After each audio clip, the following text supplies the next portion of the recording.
Good afternoon, everyone. Amity Academic Staff College, in association with Amity Institute of Social Sciences, Amity University, Uttar Pradesh, and Society for History of Technology, short, USA, we organize refresher course, which is online, and from 5th to 16th of June, 2023, and the timings would be at 9 a.m. to 5:30, and the name of our refresher course is Epistemological Issues, Methodological Uses, and Skill Development in New Trends of Social Sciences. So just to have an overview of the refresher course, this refresher course will provide an overview of topics of social sciences, key references, and independent study material for academicians, researchers. The key ideas of the refresher course are: explore the importance of multidisciplinary approach in social sciences. It is a very important aspect of NEP. Identify relevant and impactful research questions. Build skills in use of various quantitative and qualitative methodologies. And connect archival research with fieldwork-based analysis. So the learning outcomes after doing this, are you able to see my screen? Yes. Okay. So the learning outcomes would be to define theories, trends, and perspectives of the research process, devise a relevant research problem, and write a research papers. We'll be having sessions on this. Excuse me. Yes. I don't think we have a shared screen. Okay, I'll just see. Just give me a second.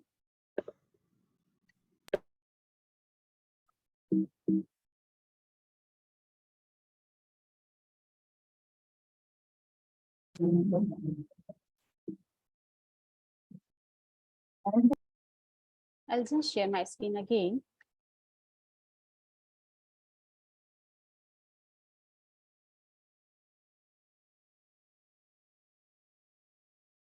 Are you able to see this now?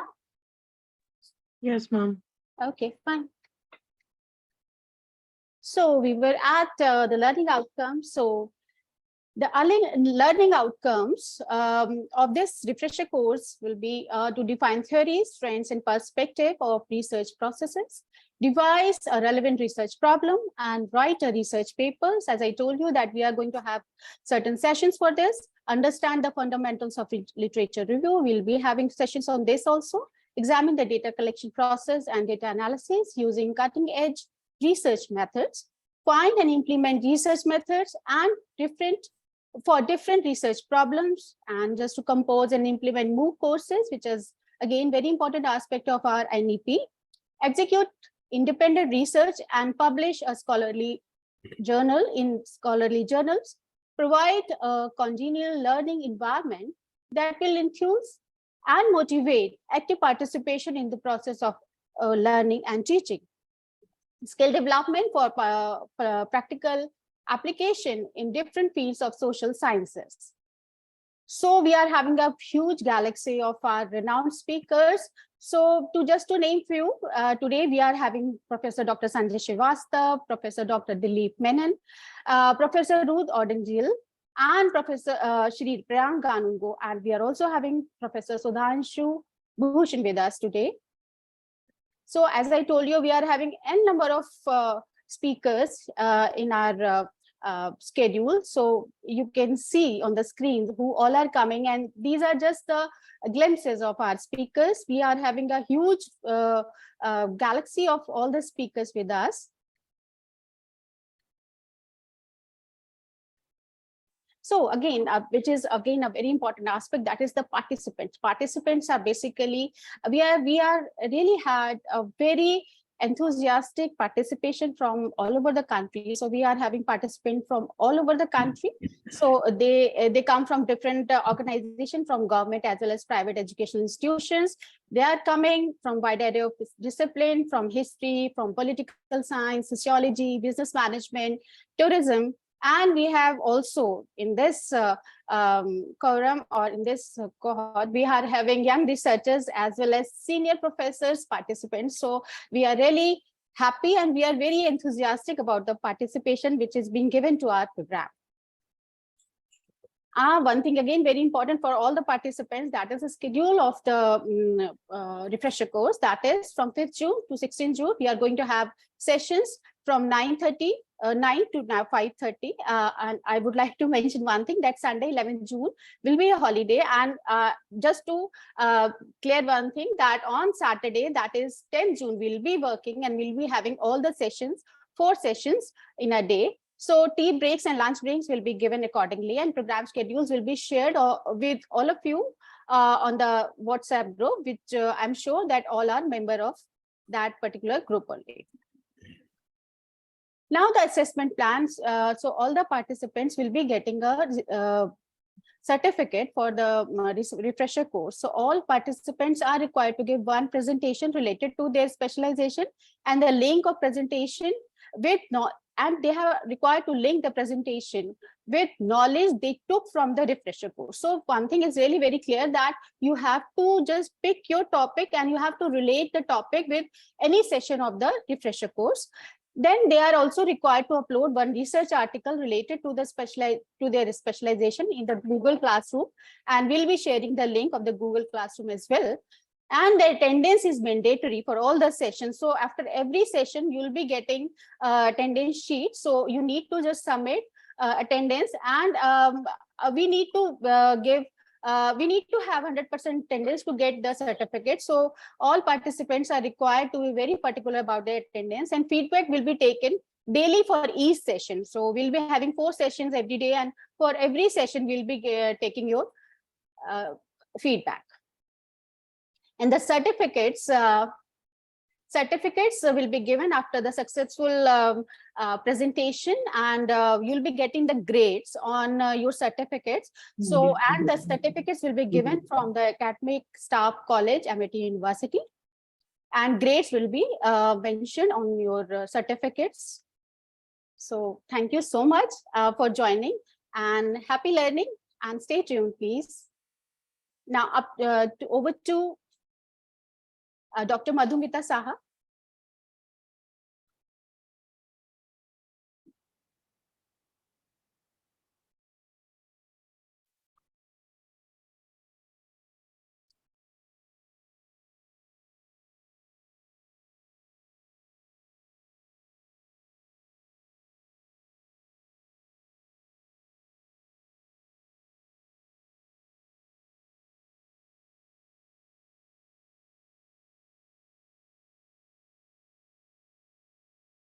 Dr. Madhumita? Yes, the host has unmuted me. Yeah, that's right. Good afternoon, all of you. Welcome, a very warm welcome to all of you all. And I apologize for signing in a few minutes late. The reason being that participants from all over the world were joining in, and there were a few technical glitches. So I would like to hand over now to our director, Professor Dr. Nirupama Prakash. But before I do so, I want to say a few words about her. Professor Dr. Nirupama Prakash is Director, Amity Institute of Social Sciences, and she is the domain head for Arts, Humanities, Journalism, and Social Sciences at Amity University. Earlier, she served at BITS Pilani, Rajasthan, as the Chief of Women's Studies and Societal Development Unit. She is also the founder director of UGC Center for Women's Studies. She was the head Department of Humanistic Studies and coordinator of MPhil program in Hospital and Health System Management. This was followed by her leadership at Humanities and Social Sciences at JUIT at Solan in Himachal Pradesh. Dr. Prakash has been invited as scholar at many national and international forums. She has taught courses on sociology and gender studies at the George Washington University at Washington, DC. She has been in the Department of Global Gender Studies, University at Buffalo, and University of Maryland at College Park, USA. Apart from teaching, she is an active researcher and has many research papers, books to her credit. She has worked on many projects sponsored by national and international agencies. So a very warm welcome to Professor Nirupama Prakash. Ma'am, it is over to you now.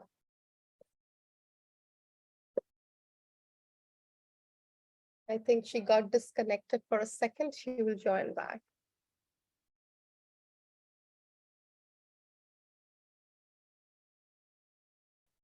She was there. She was just, she's back. She's back.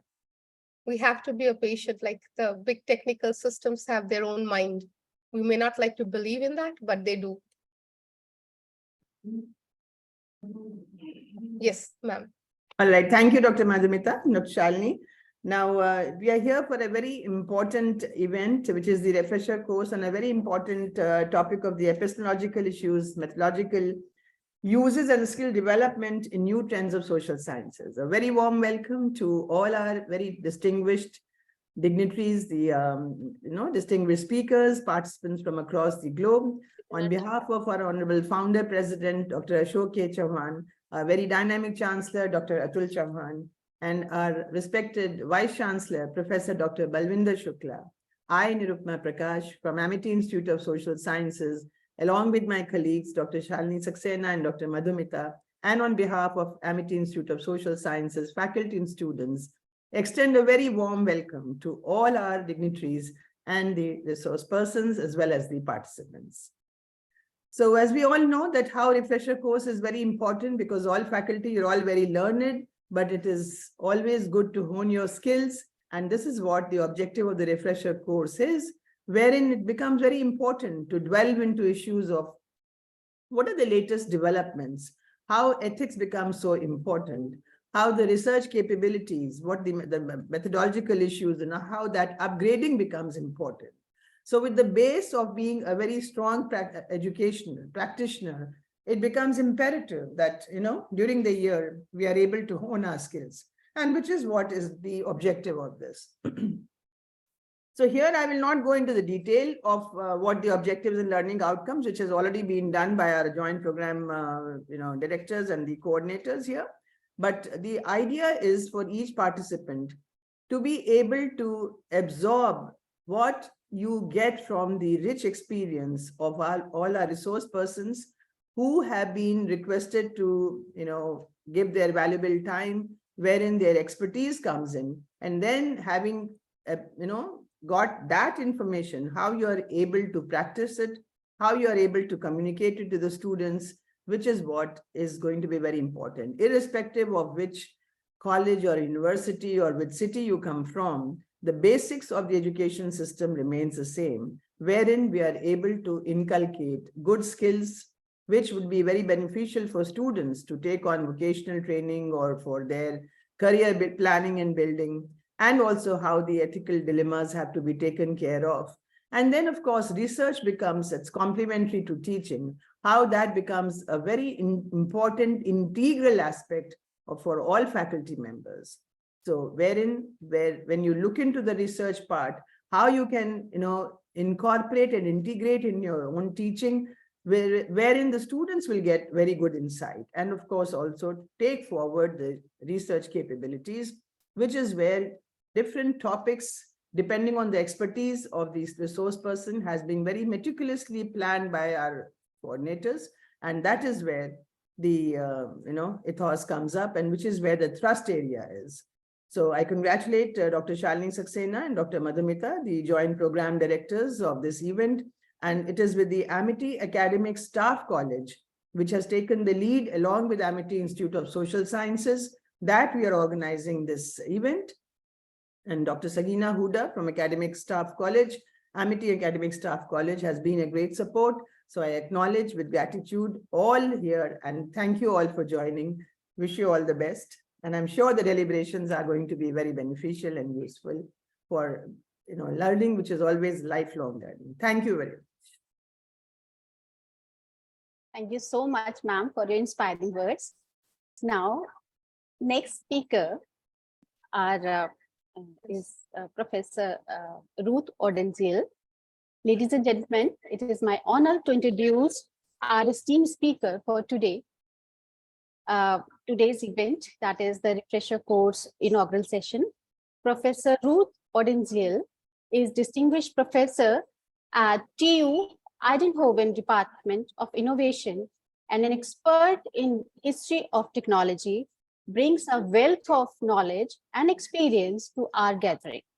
As the project leader of Cycling Cities, the global experience, her research explores the intersection of urban planning, transportation, and sustainability. Additionally, Professor Odenziel serves as a editor-in-chief of Technology and Culture, a renowned scholarly journal. With her expertise and leadership, we can expect an engaging and enlightening session ahead. Please join me in giving a warm welcome to Professor Ruth. Professor Ruth.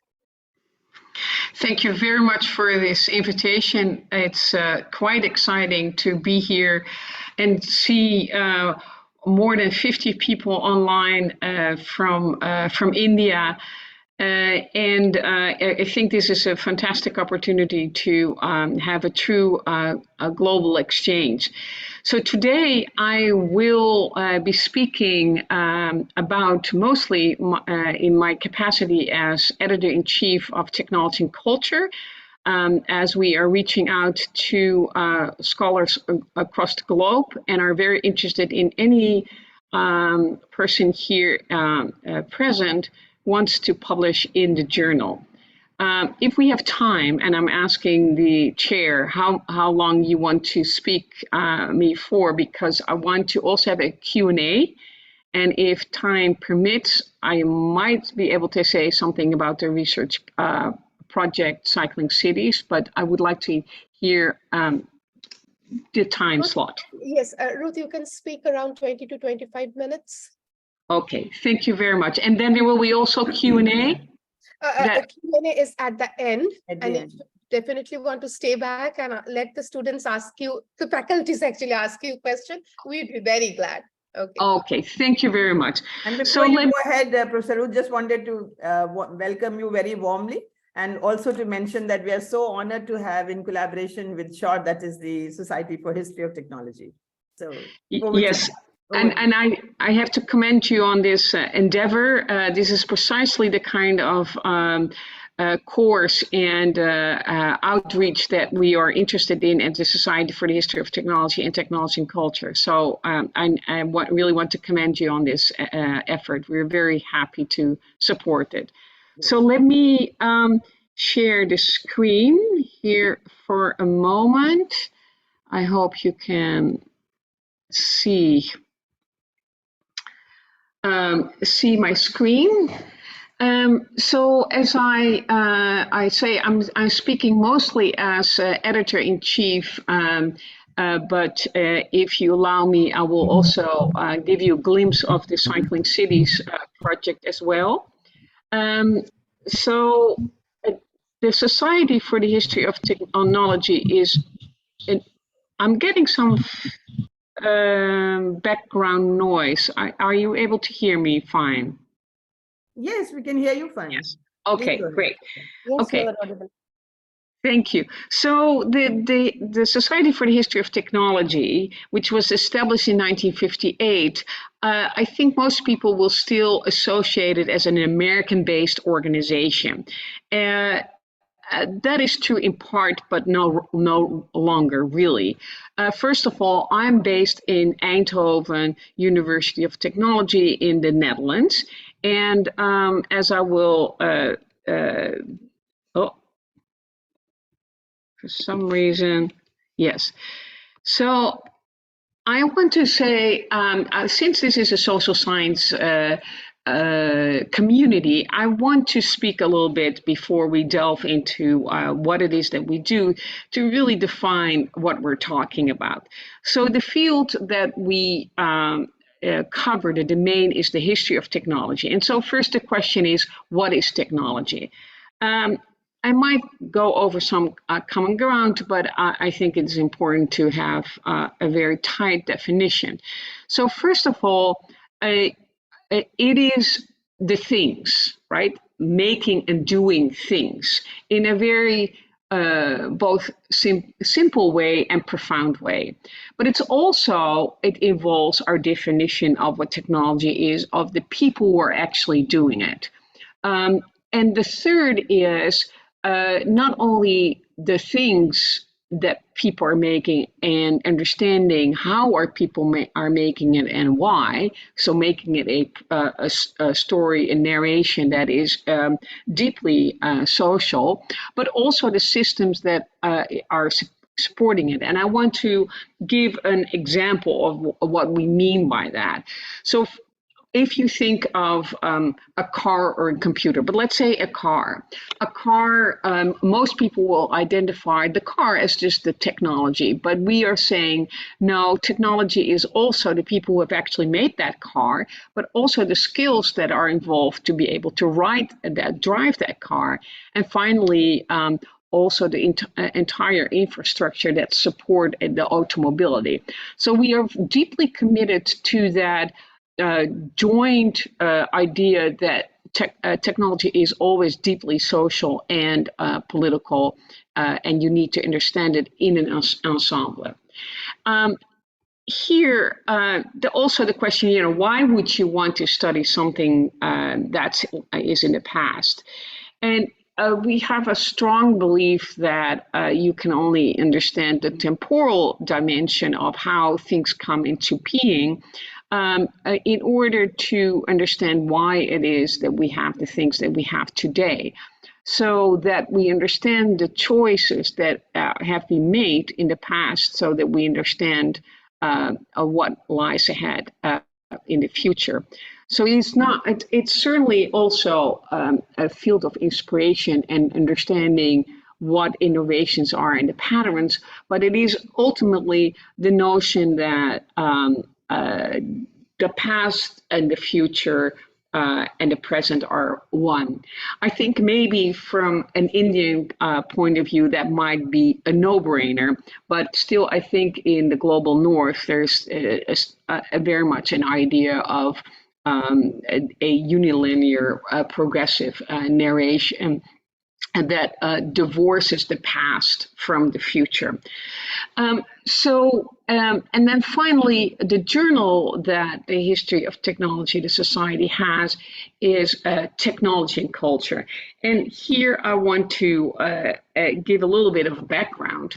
The question is, why does the journal have technology and culture as a conjoinder of technology?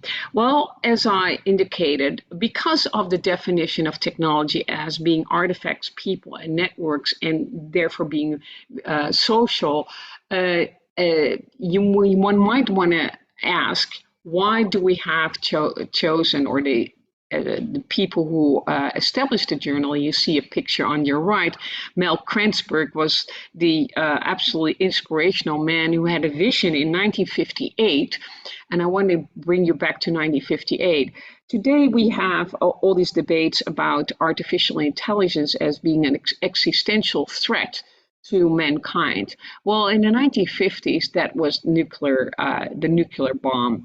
And the atomic bomb posed a question not just for scientists and engineers who were deeply concerned, and they established a society for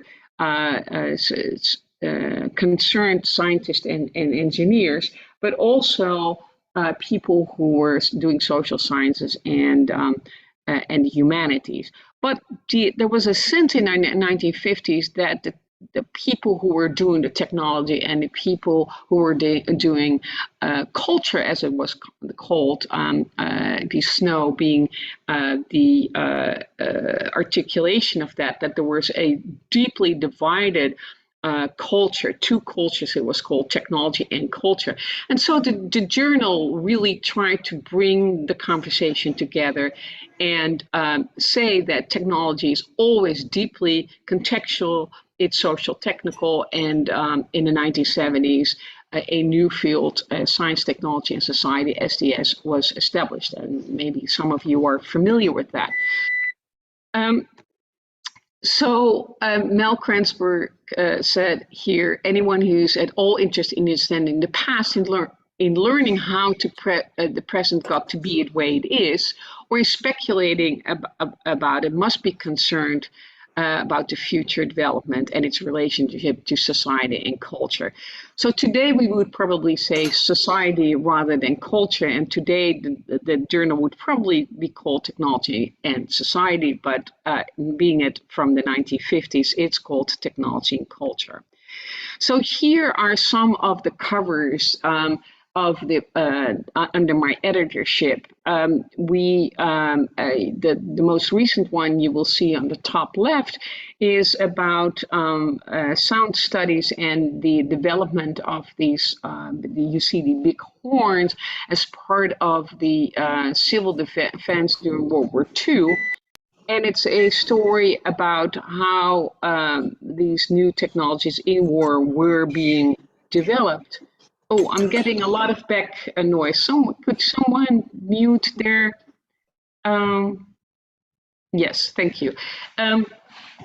And so the image is, we see Hirohito, the Emperor Hirohito inspecting the troops, but it is truly a story about how ordinary people were mobilized in the war effort in order to recognize and be alert on the incoming sound of bombs. And it was part of the musical education. So it becomes a very unusual story about how technology is being mobilized and the cultural repertoires that are part of it. The next cover is, seemingly an endless row of chairs that doesn't seem to be any interesting story in it, but actually the author of that piece is showing how crowds, where there was a auditorium or a theater or sports, were being disciplined by the technologies of these chairs. So also a very unusual story. The next one might be offended to some people. These are a tampon, but it actually is a representation by the research and development of Unilever, the big corporation that was doing research in the 1950s and 60s. So we feature an article about that. That seems like a very unusual story. I can go on very much. Then we have one on Japan, the blue one in the middle, about women's labor. We have a Russian story about the chemical warfare and the way civil defense was mobilized in that case.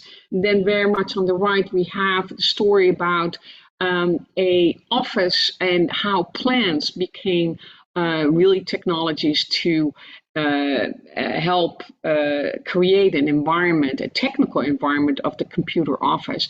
And it's a fantastic story about how we have terrorized our plans really in order to become part of an ensemble of our office. Now, there are many other stories, but just to give you a glimpse, and we're also trying to take the notion of culture very seriously. So we have now also cover essays, short cover essays that go together with the research articles that can be used in teaching. So I encourage you to look at those. So we have a cover story on this article. We have a cover story on this one, and here. And going forward, we will do more of these essays that we think can be used in the classroom.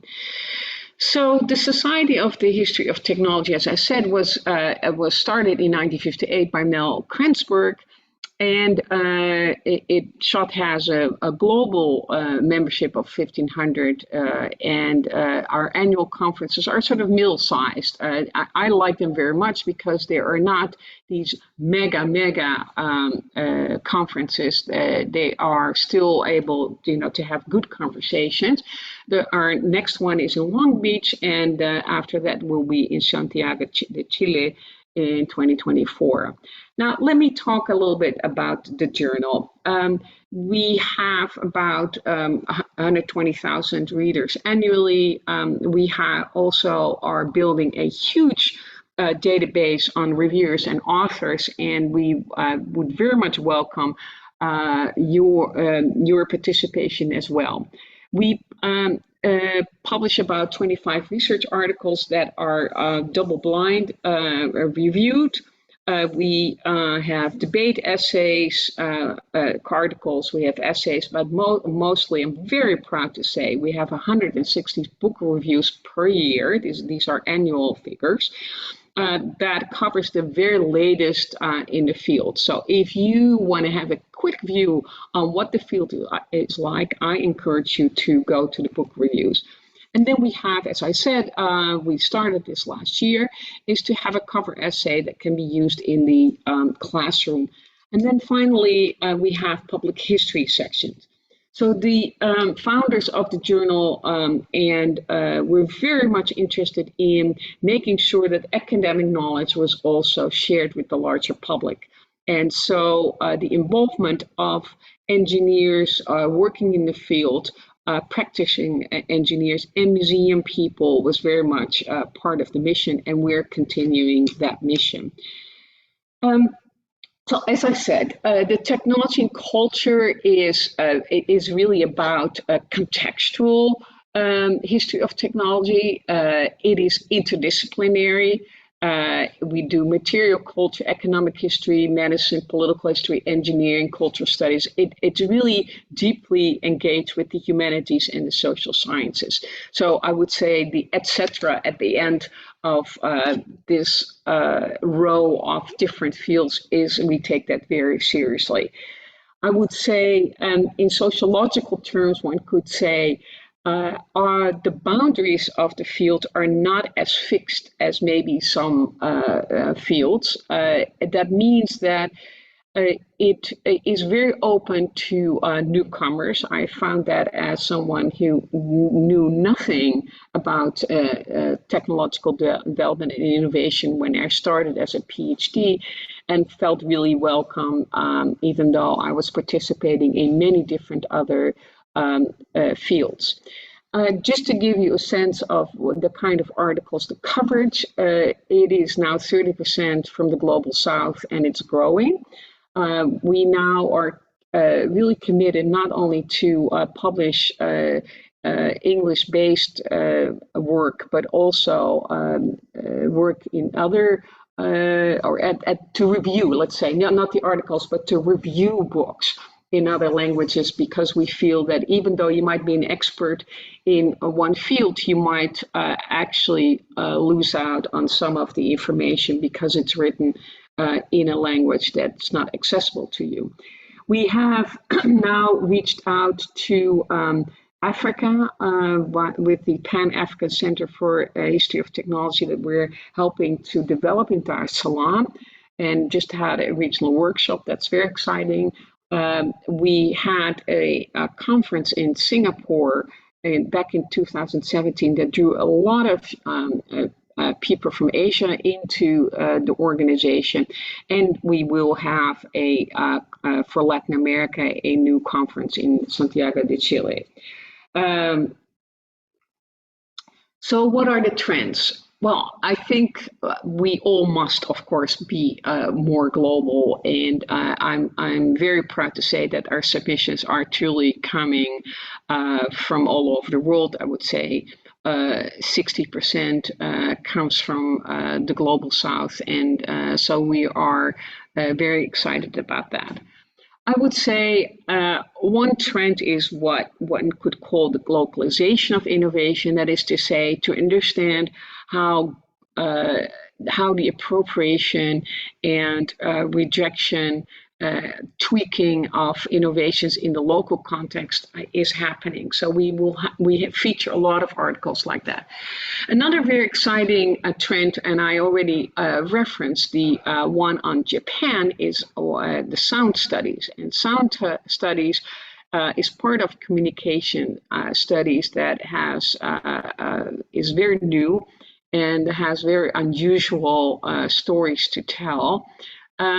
And I would say the computer studies, as you can imagine, there's a huge community, and we got a lot of submissions from them as well.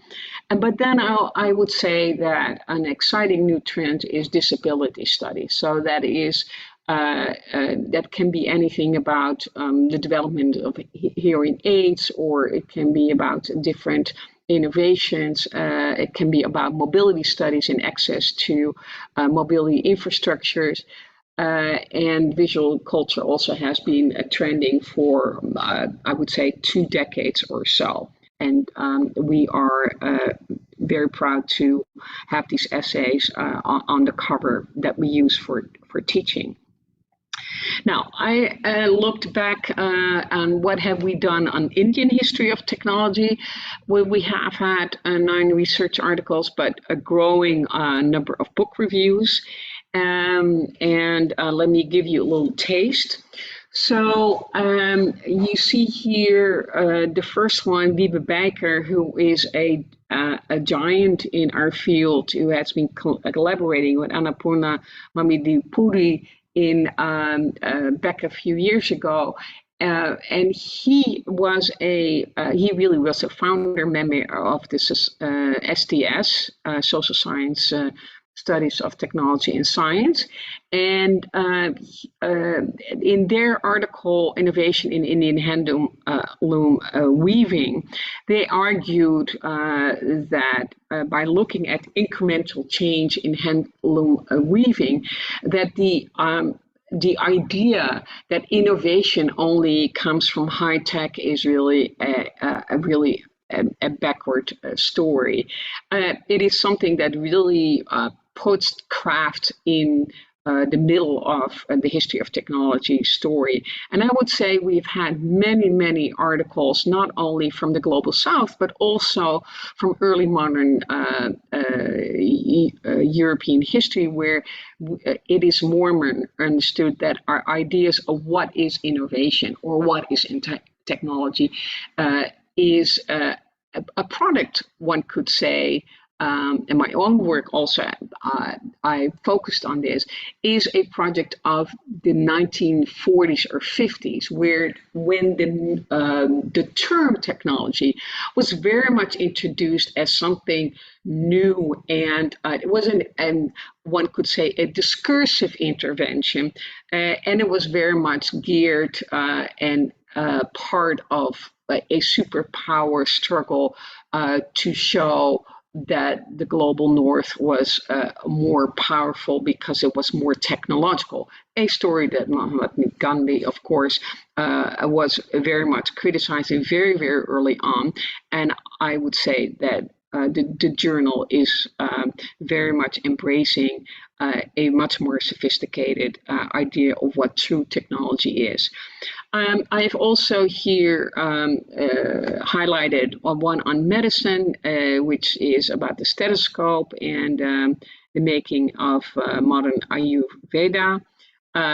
We also have a one coming up in our next issue, which really criticizes the notion of how the spinning, Jenny spinning technology was, again, a story of advancement. And instead, what this author shows is how the high quality Indian cloth, the quality of the textiles, was challenging the British cotton spinning technology in such a way that the British cotton spinning technology actually had to adjust to the textile, and not vice versa, as is often seen as the case.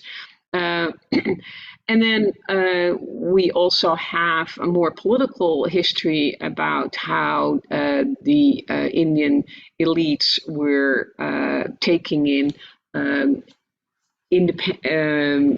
developmental aid and were questioning it. So it gives you a taste of the kind of interdisciplinary approaches. It comes from economic history, it comes from political history, it comes from innovation studies and medical studies. And here are some of the illustrations. that are featured in these different articles.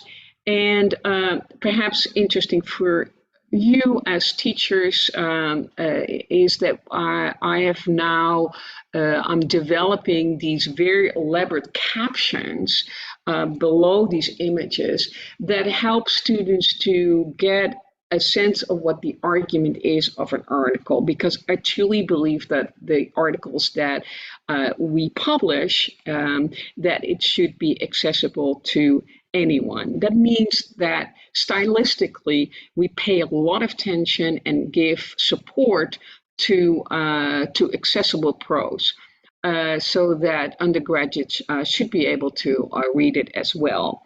I'm a true believer in that. And we also pay attention to abstracts so that you can get a quick view of what the article is about, and also get a story about what the main argument is through reading the images with the captions. So Professor, I'm here. sorry, Yes. I'm very sorry to interrupt. Actually, one of our speakers, he's supposed to attend a meeting, official meeting, and if you can just wrap up as quickly as possible, he's supposed to. Yes, I will. I'm almost done. So Yes, please. thank you. And So he's here, one of the architect of NEP, New Education Policy in India. So if we can just give him 5 minutes to speak, it would be really good. okay, so you want, okay, go ahead. Yeah, please. No, you finish it up, please. Oh, I finished up. Okay. All right. So here, If so you here, finish it up as quickly as possible, we can just move. Yeah. so can I continue to speak? Yes, what I was telling is if you can just wrap it up as soon as Yes. possible, then Yes, because we I have to am. leave for a meeting at 3 o'clock. So he's just waiting to say a few words. Yes. Yes. Yes. Okay. I will be. Okay. So these are some of the articles that we have featured. These are the book reviews that we are doing or have done. And I want to maybe after Professor has spoken, ask you about your experience on your side, but I also want to invite you to review these books. We are very much looking forward to review these books on Indian history and Indian technology. So if you want to review any of these books, please contact us at bookrareviews@techculture.org. And if I can wrap up after the professor has spoken, I would be so glad. Thank you. Oh, well, thank you so much. We would be very, very happy to get you back again. Yes. Yeah. I will stop. Yeah. So, ladies and gentlemen, it's my pleasure to introduce our next distinguished speaker for today's event, that is Professor Sudhanshu Bhushan, a renowned academician, a researcher. He holds esteemed positions of Dean of Academic and Research and Director of the Internal Quality Assurance Cell at NIPA, that is National Institute of Educational Planning and Administration. With expertise in higher and professional education, he heads the Department of Higher and Professional Education, guiding students and scholars in the critical field. Additionally, Professor Bhushan serves as the editor of the esteemed Indian Economic Journal, that is Paripeksha. We are honored to have him here, sir, and we welcome you. And please join me in welcoming Professor Sudhanshu Bhushan. Sir, stage is all yours. Thank you for just bearing with us. Thank you, sir. Thank you. Thank you very much, Professor Saha, and all esteemed colleagues from Amity Institute of Social Sciences. This is a privilege for me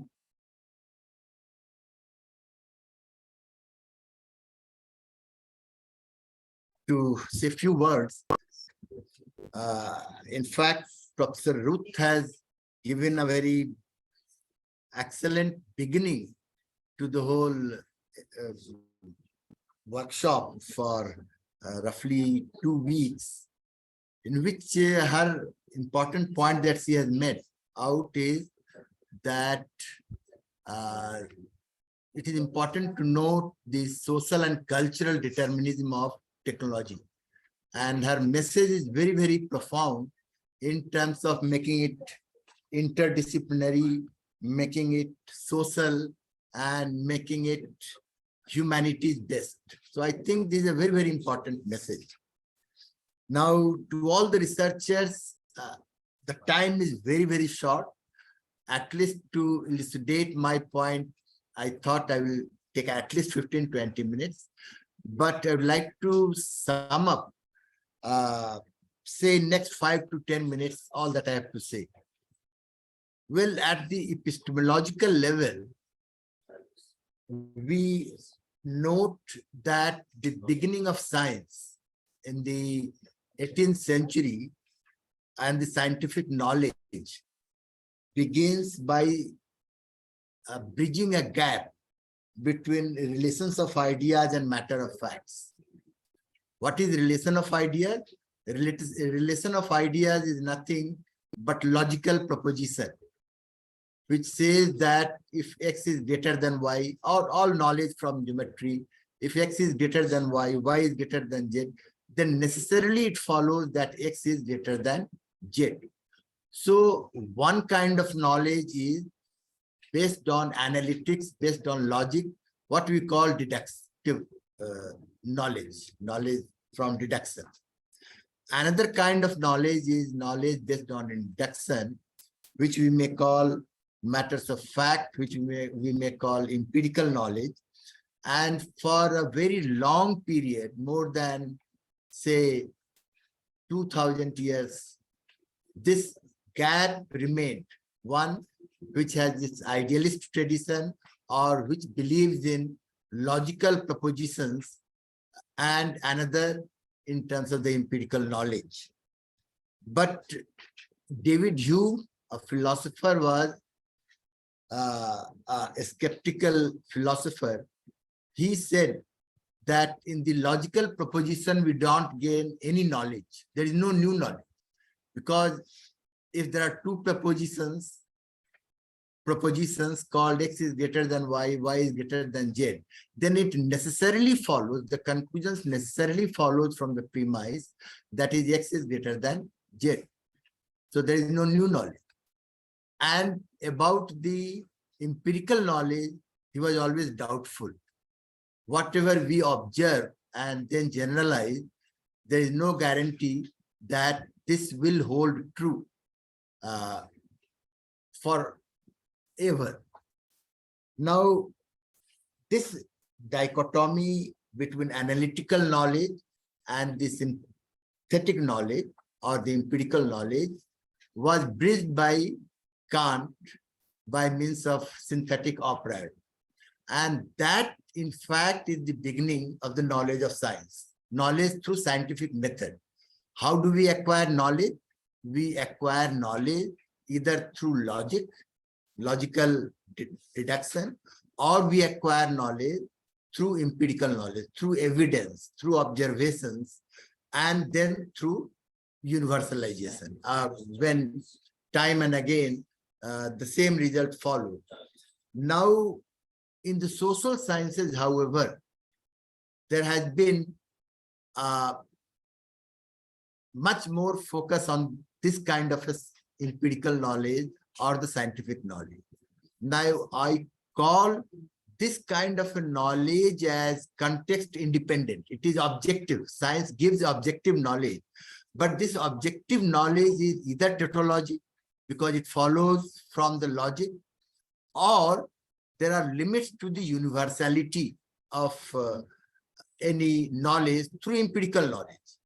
Because in social science, what matters is the context, what matters is the society, what matters is the culture. So this strengthens the idea that Ruth was proposing a few minutes ago, that technology has to be looked at in a particular context, social or cultural. Therefore, my first point to all the researchers is that there are limits to science, so far as social science is concerned. There are limits to the scientific way of generalization so far as social science is concerned, because in terms of theory, we may generalize, but maybe that this may work somewhere, may not work somewhere else. So my first proposition is that there are limits to the sciences so far as society is concerned.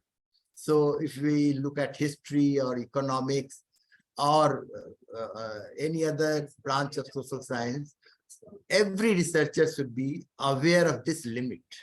That is the first point that I wanted to share with you. My second point is another philosophical point where we are making a dichotomy between positive and normative. Now, what is the dichotomy? The dichotomy is that in positive terms, we employ a scientific method for the knowledge about society, about economy, and so on. And then we say that facts have been analyzed in scientific terms. Now, with respect to values, we say, or with respect to what ought to be, is put in another box. So one box is the positive, where we analyze what prevails, what exists in scientific terms, that is the knowledge we get. And then we put in another box the whole value question. Now, this is a topic which will take a lot of time, but on which many philosophers and sociologists have already talked about. For example, Max Weber says that about society, I think the issue of subjectivity cannot be left out. And he has written two pieces, and there he says that objectivity is contingent upon value. So Max Weber has written an article on objectivity of social science and social policy, meaning of ethical neutrality. I'm just giving the proposition of Isa Berlin, Max Weber, Hilary Putnam, who all have written that the objectivity in social science, the way it is understood in sciences, is different. All knowledge is contingent upon the context, and therefore whole fact and value dichotomy needs to be, it should not be looked at in a dichotomous manner. Science and value, science and society, science and culture, both need to be looked at together. So I will not go into the detail. There are two messages that I would like to put before you. One message is that the logical basis of knowledge and the inductive basis of knowledge both have its limits so far as the understanding of society is concerned. That is point number one. And point number two is the facts and value cannot be treated in a dichotomous manner. Facts are facts and values are values, and they never go together is a wrong proposition. They go together. When we say Hitler is dead, it is a matter of fact. But when we say Hitler is dead, the value proposition is that dictatorship is dead. So many factual propositions are also full of value. So the final point that I would like to put before you is that any social science researcher should try to understand the limits of the scientific method in understanding the society, and any conclusion that they derive is not context independent. It is very much dependent upon society, upon the culture, and therefore science and society go together. Technology and society, as Ruth was saying, go together. So these are the two important points that I thought I should put before you. So that's where I would like to conclude. Thank you very much. Thank you so much, sir, for your enlightening words. It was really mind-blowing observation, sir. Thank you so much for your deliberation here. Now, our next speaker, eminent speaker, that is Shri Priyank Kanungo, the chairperson of National Commission for Protection of Child Rights, NCPCR. He brings a wealth of experience and expertise in advocating for the well-being and protection of children, with a deep commitment to safeguarding the rights of the youngest member of our society. Shri Kanungo has played a pivotal role in shaping policies and initiatives that ensure a safe and nurturing environment for children across the nation. As the leader of NCPCR, his guidance and efforts have had a profound impact on the lives of countless children. We are honored to have Shri Priyank Kanungo just to grace this event, our inaugural session, and we look forward for his valuable insights and perspective. Please join me in warmly welcome Shri Priyank Kanungo. Shalini, allow me to leave as I have to proceed for another meeting. Sir, thank you so much for sparing your time. Thank you so much. We are all blessed. Thank you, sir. Thank you, Professor Bhushan. Yes. नमस्कार। Namaskar. तो आज के इस inaugural session में यहाँ उपस्थित MET university के professors, students और इनॉग्रल सेशन में पधारे अन्य सभी अतिथिगण, आज हम सोशल वर्क के स्टूडेंट्स और सोशल वर्क की फैकल्टी, प्रोफेसर्स, विद्वान लोग बैठ के जो बात कर रहे हैं, वो डेफिनेटली जब भी आप सोशल वर्क की बात करते हो तो कहीं ना कहीं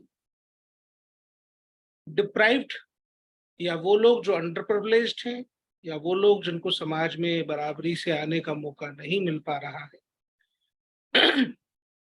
वही हमारे फोकस में होते हैं। और सामाजिक संरचना के पिरामिड में जो सबसे आखिर में है, जो सबसे नीचे है, उनका उत्थान करने का प्रयास ही सारे सामाजिक विकास के या समाज सेवा के प्रकल्पों का एक अंतिम लक्ष्य है। अगर हम बच्चों के मानंद बात करते हैं तो देश में इस वक्त 40% आबादी जो है वो बच्चों की है। इसका मतलब लगभग 50 से 55 करोड़ जो है आबादी में हमारे बच्चे हैं। और अक्सर कहा जाता है कि बच्चे देश का भविष्य हैं और उनके संरक्षण की जरूरत है। और यहाँ पे समाज सेवियों की, समाज सेवा में क्षेत्र में काम कर रहे प्रोफेशनल्स की बहुत महत्वपूर्ण भूमिका होती है।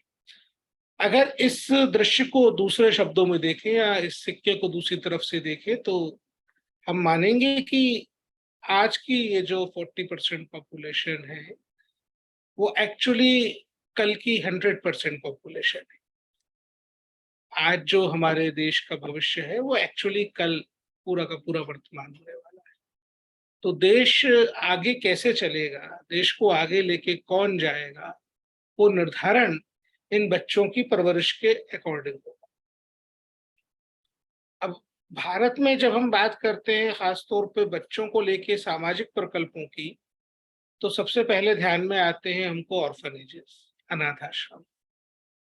भारतीय परंपरा में, भारतीय व्यवस्थाओं में अनाथ आश्रम कैसे आए और कैसे रच बस गए, ये अपने आप में एक गहन शोध का विषय है। और आयोग में काम करते हुए पिछले 7-8 साल के दौरान हमको ऐसे रिसर्च देखने को नहीं मिले।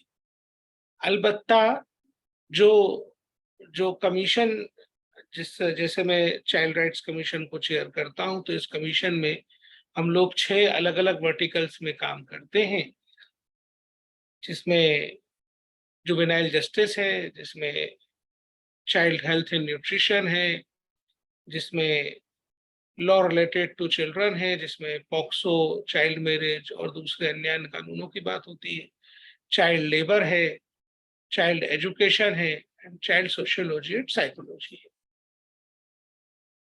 तो CPCR एक्ट के तहत इस कमीशन का गठन हुआ है।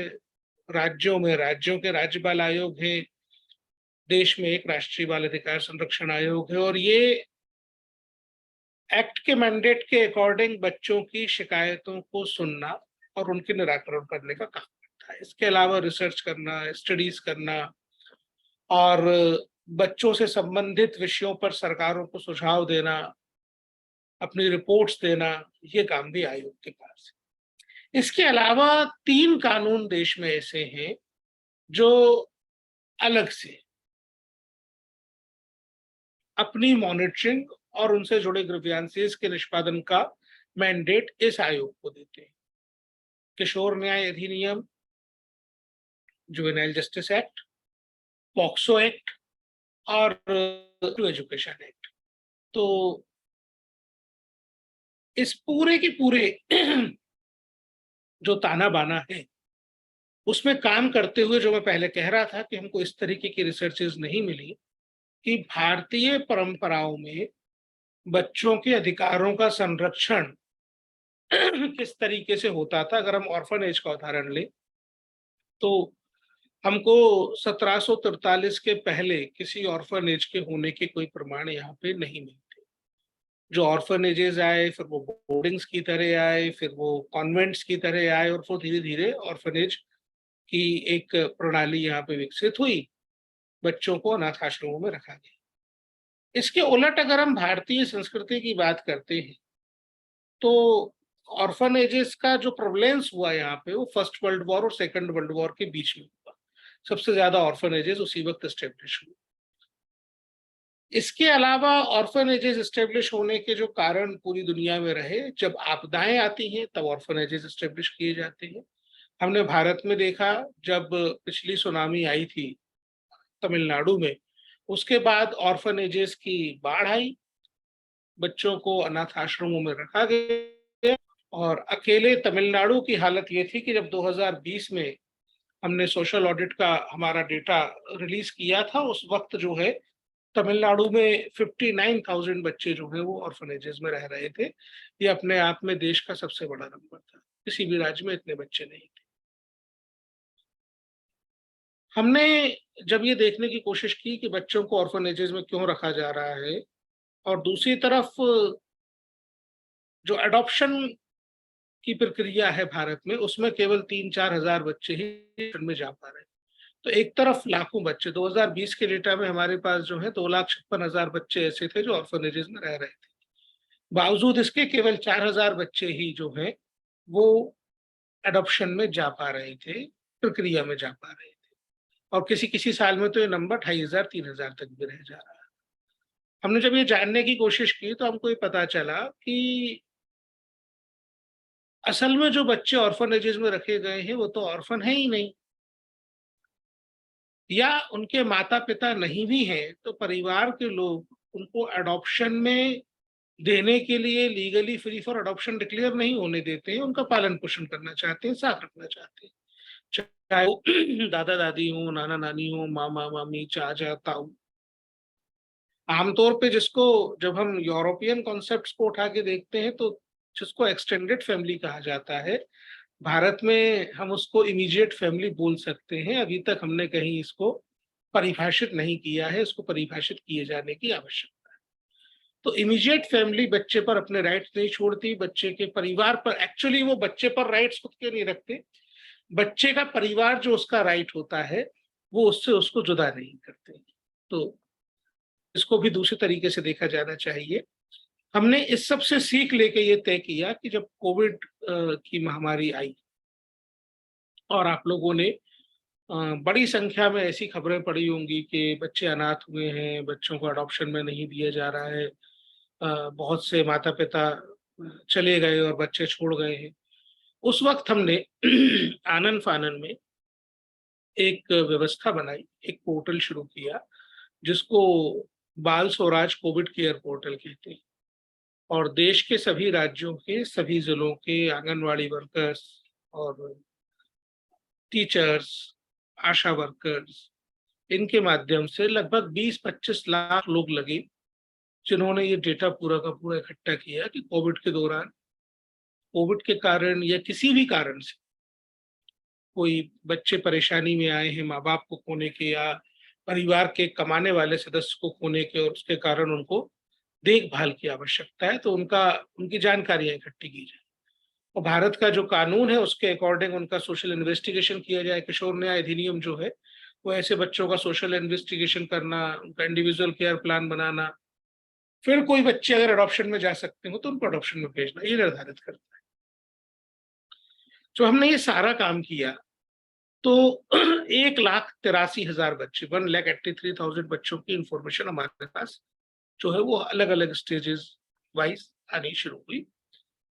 उसमें से 10,000 बच्चे ऑर्फन थे और 1,73,000 बच्चे ऐसे थे जिन्होंने अधिकांश ने पिता को खोया। कुछ ने ऐसे भी थे जहाँ कमाने वाली सदस्य माँ थी और माँ को खोने के कारण परेशानी है। इस बीच ये देखा गया कि बच्चे अनाथ आश्रमों में अपनी 18 वर्ष की उम्र पूरी करने तक पढ़े ना रहे।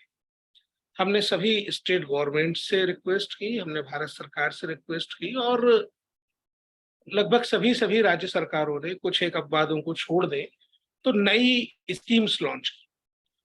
और वो स्कीम्स इस तरीके की थी कि बच्चों को ऑर्फनेज में ना रहना पड़े, बच्चे घरों में रह सके, उनके परिवारों में उनकी देखरेख सुनिश्चित हो सके, उसके लिए आर्थिक सहायता मिले। कुछ एक अपवाद छोड़ दे, जैसे दिल्ली है, उन्होंने स्कीम नहीं बनाई, लेकिन अधिकांश राज्यों ने स्कीम्स अपनी लॉन्च की, जैसे तमिलनाडु हो गया, उत्तर प्रदेश हो गया, असम हो गया। तो इन स्कीम्स का बेनिफिट ये हुआ कि इन 1,84,000 बच्चों में से केवल 2,000 से भी कम ऐसे बच्चे हुए जिनको ऑर्फनेजेस में रखना पड़ा। नहीं तो बच्चों को ऑर्फनेजेस में रखने की आवश्यकता नहीं पड़ी, उनके परिवारों में उनका पालन पोषण होता रहा। इतना घुमा फिरा के ये सारी बातें कहने का जो मेरा मतलब है वो ये है कि भारत में बच्चों के संरक्षण की, पालन पोषण की जिम्मेदारी प्राथमिक रूप से परिवार की। अब अगर सरकार परिवार को सशक्त कर दे तो बहुत से मामलों में हम विषम परिस्थितियों से बच सकते हैं, फिर चाहे वो ट्रैफिकिंग हो, बच्चों का यौन शोषण के लिए ट्रांसपोर्टेशन हो, या बच्चों को चाइल्ड लेबर में धकेला जाना हो। जो मुख्य मुख्य समस्याएं हमको दिखती, उन सब से बचाने के लिए हमको परिवारों को सशक्त करना ही एकमात्र है। तो ये एक लंबा रास्ता चलते हुए हम जहां तक आज पहुंचे हैं कि हम बच्चों को कायदे में डी इंस्टीट्यूशनलाइज करने की तरफ बढ़े हैं, ये भारत की सफलता है। दुनिया में लगभग 15 से 20 देश आज की तारीख में ऐसे हैं जिन्होंने ऑर्फनेजेस खोलना बंद कर दिया है, नए ऑर्फनेजेस नहीं खोले जा रहे। ये आयोग भी इस चीज की एडवोकेसी करता है कि बच्चों को ऑर्फनेजेस में लंबे समय तक रखना एकदम गलत है, बच्चे परिवार में रहें, ये उनका अधिकार है, और यही जो है भारत की पारंपरिक व्यवस्था है। देखिए, एक पुरानी कहानी है 1857 की। हम सबने झांसी की रानी लक्ष्मीबाई का नाम सुना होगा, स्टूडेंट्स ने भी सुना होगा, प्रोफेसर्स ने भी सुना होगा। झांसी की रानी थी लक्ष्मीबाई, उन्होंने एक बच्चा अडॉप्ट किया था, गंगाधर राव। लेकिन ब्रिटिशर्स ने बोला कि हमारे कानून के हिसाब से अडॉप्टेड चाइल्ड को प्रॉपर्टी का इनहेरिटेंट राइट नहीं मिलेगा, इसलिए बच्चा राज नहीं कर सकता और झांसी का वारिस नहीं कहलाएगा। इस पर से लड़ाई शुरू हुई और झांसी की रानी ने अंग्रेजों के खिलाफ जो बगावत का बिगुल फूंका, वो 1857 की क्रांति की ज्वाला में तब्दील हुआ।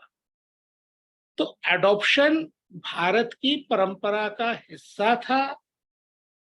जैसे मैसूर के जो राजवंश है उनमें वर्षों तक ये परंपरा रही कि कई सदियों तक कि गोद लिए बालक को ही उन्होंने अपना राज परिवार का मुखिया चुना। भारत में एडॉप्शन जो है वो बहुत ही ग्राह्य था, एक्सेप्टेड था समाज के सभी वर्गों में, सभी स्थितियों में। उसको अग्राह्य बनाया गया और उसके कारण ही प्रॉब्लम क्रिएट हुई। अभी इंस्टीट्यूशन से किसको फायदा हो रहा था, क्या हो रहा था, ये फर्दर बहस के विषय है, लेकिन मूल बात यह है, मैंने आपको एक एग्जाम्पल देके बताया यहाँ पे कि इस दिशा में शोध करने की आवश्यकता है भारत में। मैं आपको 2 एग्जाम्पल और दूंगा। अगर आपके स्टूडेंट्स इस तरफ आगे बढ़ेंगे तो निश्चित रूप से हम दुनिया को रास्ता दिखा सकते हैं। एक और बहुत इंटरेस्टिंग एग्जाम्पल है, आप में से कई लोगों ने अभिज्ञान शाकुंतलम पढ़ी होगी, कुछ लोगों ने अभिज्ञान शाकुंतलम का मंचन भी देखा होगा। शकुंतला और दुष्यंत की प्रेम की कहानी। शकुंतला और दुष्यंत ने विवाह किया और विवाह के बाद जो है एक बालक हुआ। दुष्यंत सम्राट थे भारत के और दुष्यंत ने अपनी पत्नी को त्याग दिया, बच्चे को भी त्याग दिया। लेकिन उस समय फैमिली काउंसलिंग सेंटर्स थे नहीं, डिवोर्स के लिए कुटुंब न्यायालय नहीं थे, या भरण पोषण मांगने के लिए इस तरीके की कानूनी व्यवस्था नहीं थी। वो महिला अपने बच्चे के साथ एक आश्रम में रहने लगी। वो आश्रम को जो महर्षि चलाते थे, जिनका वो आश्रम था, उन्होंने एन कैन प्रकार उस बच्चे को रिस्टोर करवाया उसके पिता के पास। उसके पिता सम्राट थे, दुष्यंत थे। उन्होंने बच्चे को जब और पत्नी को अपनाया तो भविष्य में वो बच्चा सम्राट भरत के नाम से जाना गया और सम्राट भरत के ही नाम पे भारत का नाम भारत पड़ा। इसी तरीके से एक टीचर ने, चाणक्य ने, एक ऐसे बच्चे को रेस्क्यू किया जिसको स्लेवरी के लिए बेच दिया गया था। 5000 उस समय की जो मुद्राएं थी उनमें उन्होंने रेस्क्यू किया, उसको पढ़ाया और वो भी चंद्रगुप्त मौर्य बना, देश का सम्राट बना। तो भारत के सभी वर्गों में, सभी प्रकार की व्यवस्थाओं में, हर कालखंड में पारिवारिक व्यवस्था मजबूत रखना एक बड़ा काम था। और आज के सामाजिक कार्य विभाग के, सोशल वर्क के स्टूडेंट्स शोध करते हैं, जो रिसर्च करते हैं, उनसे अनुरोध है कि हमको भारतीय परंपराओं में से ये खोज के लाना होगा कि भारत की समस्याओं का निदान हम भारतीय परिवेश में कैसे कर सकते हैं। आप लोगों को ये जानकर हो सकता है हैरानी हो, लेकिन आज के वक्त भारत दुनिया का इकलौता एकमात्र ऐसा देश है जो स्ट्रीट चिल्ड्रन की प्रॉब्लम को एक पॉलिसी के तहत निपटाता है। स्ट्रीट चिल्ड्रन से को रिहेबिलिटेट और रेस्क्यू करने के लिए हमारे पास एक पॉलिसी है, एक एसओपी है, और 15 स्टेट्स ने मॉडल पॉलिसी के अकॉर्डिंग अपनी अपनी पॉलिसी नोटिफाई की हुई है। अभी तक कोई 25,000 बच्चे उस पॉलिसी के तहत रेस्क्यू और रिहेबिलिटेट हुए हैं, जहां हम परिवारों को सशक्त बना के बच्चों को स्ट्रीट पर आने से रोक रहे हैं। दुनिया में जब से अर्बनाइजेशन आया है और ये औद्योगिक क्रांतियों के बाद जो अर्बनाइजेशन आया है, उसमें स्ट्रीट चिल्ड्रन की समस्या दुनिया के हर देश में है। लेकिन मैं दावे के साथ कहता हूं, जितना इफेक्टिव तंत्र भारत विकसित कर रहा है, उतना इफेक्टिव तंत्र कहीं नहीं है। आपकी यूनिवर्सिटी जैसी प्रतिष्ठित यूनिवर्सिटी से यह अनुरोध है कि इस तरीके के मॉडल्स पे आप लोगों को भी रिसर्च पेपर पब्लिश करने चाहिए। अगर आप में से कोई स्टूडेंट्स इस पर काम करना चाहते हैं तो they are most welcome. Commission में आए, इन पे रिसर्च करें, स्टडीज करें, अपने पेपर्स बनाएं। हमारे पास हमारा ऐसा बहुत कुछ है जो हमको दुनिया को देना चाहिए, दिखाना चाहिए। एक फिल्म आई है अभी, मिसेस चटर्जी वर्सेस नॉर्वे। तो भारत का आप लोगों ने देखी होगी, नहीं देखी जिसने उसको देखिएगा। ये वो हकीकत है जो हम लोग पिछले कई वर्षों से लोगों को बताने की कोशिश कर रहे हैं। भारत में बाल संरक्षण के लिए, चाइल्ड प्रोटेक्शन के लिए जिन मॉडल्स को अडॉप्ट किया गया, वो मोस्टली नॉर्वेजियन मॉडल्स है। यूनिसेफ इत्यादि टाइप की जो ऑर्गेनाइजेशंस है, ये जिन मॉडल्स को आइडियल मानती हैं, वो नॉर्वेजियन है। देखिए, नॉर्वे में 8 साल की उम्र में बच्चे को अलग बेडरूम नहीं दिया तो उसको स्टेट गवर्नमेंट ले जाएगी, जैसा उसमें दिखाया गया है फिल्म में भी। भारत आजादी के 75 साल बाद सरकार एक योजना लेके आई है भारत में, जो एक कमरे का घर अभी दे रही है परिवारों को। अब सोचिए जरा कि हम एक कमरे में सारे परिवार को रखने का घर देने की स्थिति में भी आए हैं। हम अगर नॉर्वेजियन मॉडल्स के अकॉर्डिंग काम करेंगे तो फिर हम कभी प्रॉब्लम्स को अपनी खत्म ही नहीं कर पाएंगे। इसलिए हमको भारत के परिवेश में भारत के मॉडल्स क्रिएट करने पड़ेंगे और दुनिया को बताना पड़ेगा कि भाई सॉल्यूशंस यही हैं। एक रोमानिया का एग्जाम्पल है बहुत अच्छा। रोमानिया ने बच्चों को इंस्टीट्यूशंस में रखना बंद कर दिया है, एकदम बंद कर दिया है, और फोस्टर केयर में देते हैं, बच्चों को देते हैं, रखते हैं, परिवारों में रखा जाता है। भारत तो कृष्ण और यशोदा का देश है, तो भारत में इस तरीके की समस्या हमारे मूल में नहीं। लेकिन हम सामाजिक कार्य के या सोशल वर्क के जो ग्रेजुएट्स तैयार कर रहे हैं वो भारतीय परिवेश के साथ समावेशी हों, ये यूनिवर्सिटीज अगर ध्यान रखेंगी तो हम अपनी समस्याओं के सॉल्यूशन यहाँ खोज सकेंगे और हमारा देश हम इसे अच्छे से बना सकेंगे। आप सबने मुझे बुलाया, आपके बीच बात करने का अवसर दिया, उसके लिए आप सभी का बहुत बहुत धन्यवाद। नमस्ते। Thank you sir, thank you so much. आपकी विवेचना और व्याख्यान के लिए हम लोग तहे दिल से आपका शुक्रिया अदा करते हैं और हम लोग बहुत उत्साहित हैं कि आप हमारे इस इनॉग्रल सेशन में आए और हमारा उत्साहवर्धन किया। Thank you so much sir. Now our next speaker is Professor Dr. Sanjay Srivastava. Sanjay Srivastava, sir, can you please switch on? Yeah, he's there.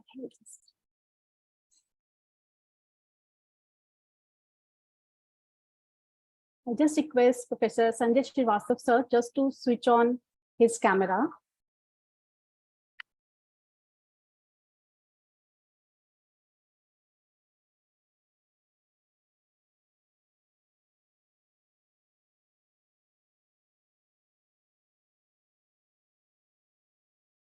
So I'll just introduce her. So it's my honor to introduce our next speaker for the day, that is Professor Dr. Sanjay Srivastava, the Vice Chancellor of Mahatma Gandhi Central University, Motihari, renowned for his expertise in political science and international relations. With extensive research experience in India's foreign policy, conflict resolution, and peace, Professor Sanjay Srivastava's contribution to academia are exceptional.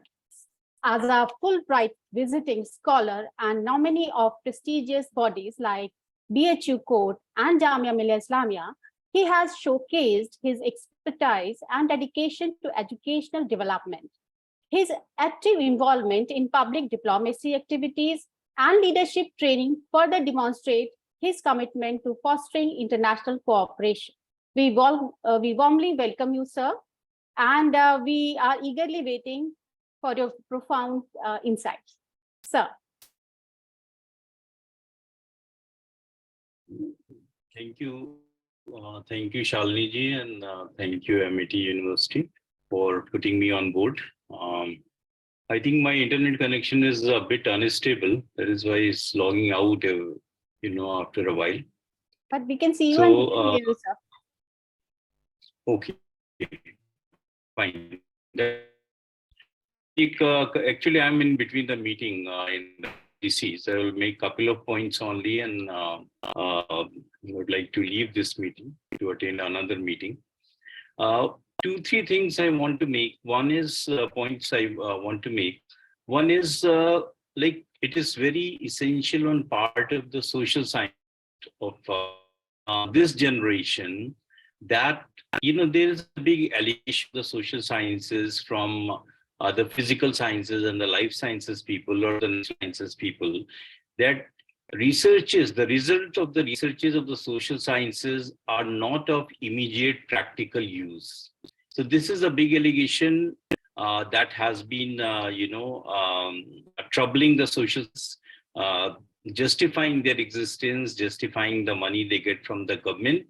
And this sort of confrontation with the natural sciences is very old, right from the beginning of the establishment of the Oxford University. This kind of conflict or this kind of allegations and the rejoinders between the physical sciences or the natural sciences and the social sciences have been very common.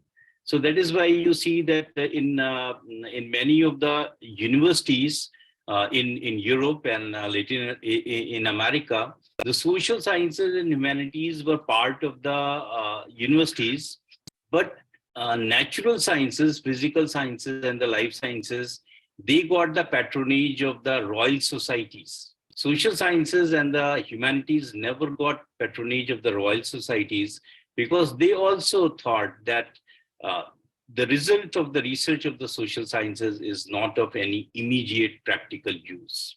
So it is a sort of a thing on our shoulder on us that we should, our research should be of some practical use for the policymakers, for the government, or any other institution or any other person who is handling the issue on which we have conducted our research. So it is very important on part of all the social sciences researchers that the outcome of our research should contribute to the policy quarters. And if it doesn't contribute to the policy quarters, then I think it is not relevant. And not only relevant, but it also wastes government's money, which is given to the researchers through the universities or other funding agencies. So it is very, very important on our part that we should have the researchers which can contribute to the policy quarter. So all the young, social scientists, the onus of, the relevance of your discipline lies in the fact that how much useful your research is to the policy quarters, to the society, and how you have been, able to solve the problems faced by the society, faced by the mankind through your researches, through your, academic activities. Second important point I want to make that most of the social sciences researchers in India, and not only in India, but in the global sciences, global South also, use the methodologies, vocabulary, theoretical frameworks, research framework, and the analytical framework that are used in the Western world. And we try to apply, these techniques of knowledge into our researches which pertain to India or any of the country of the global South.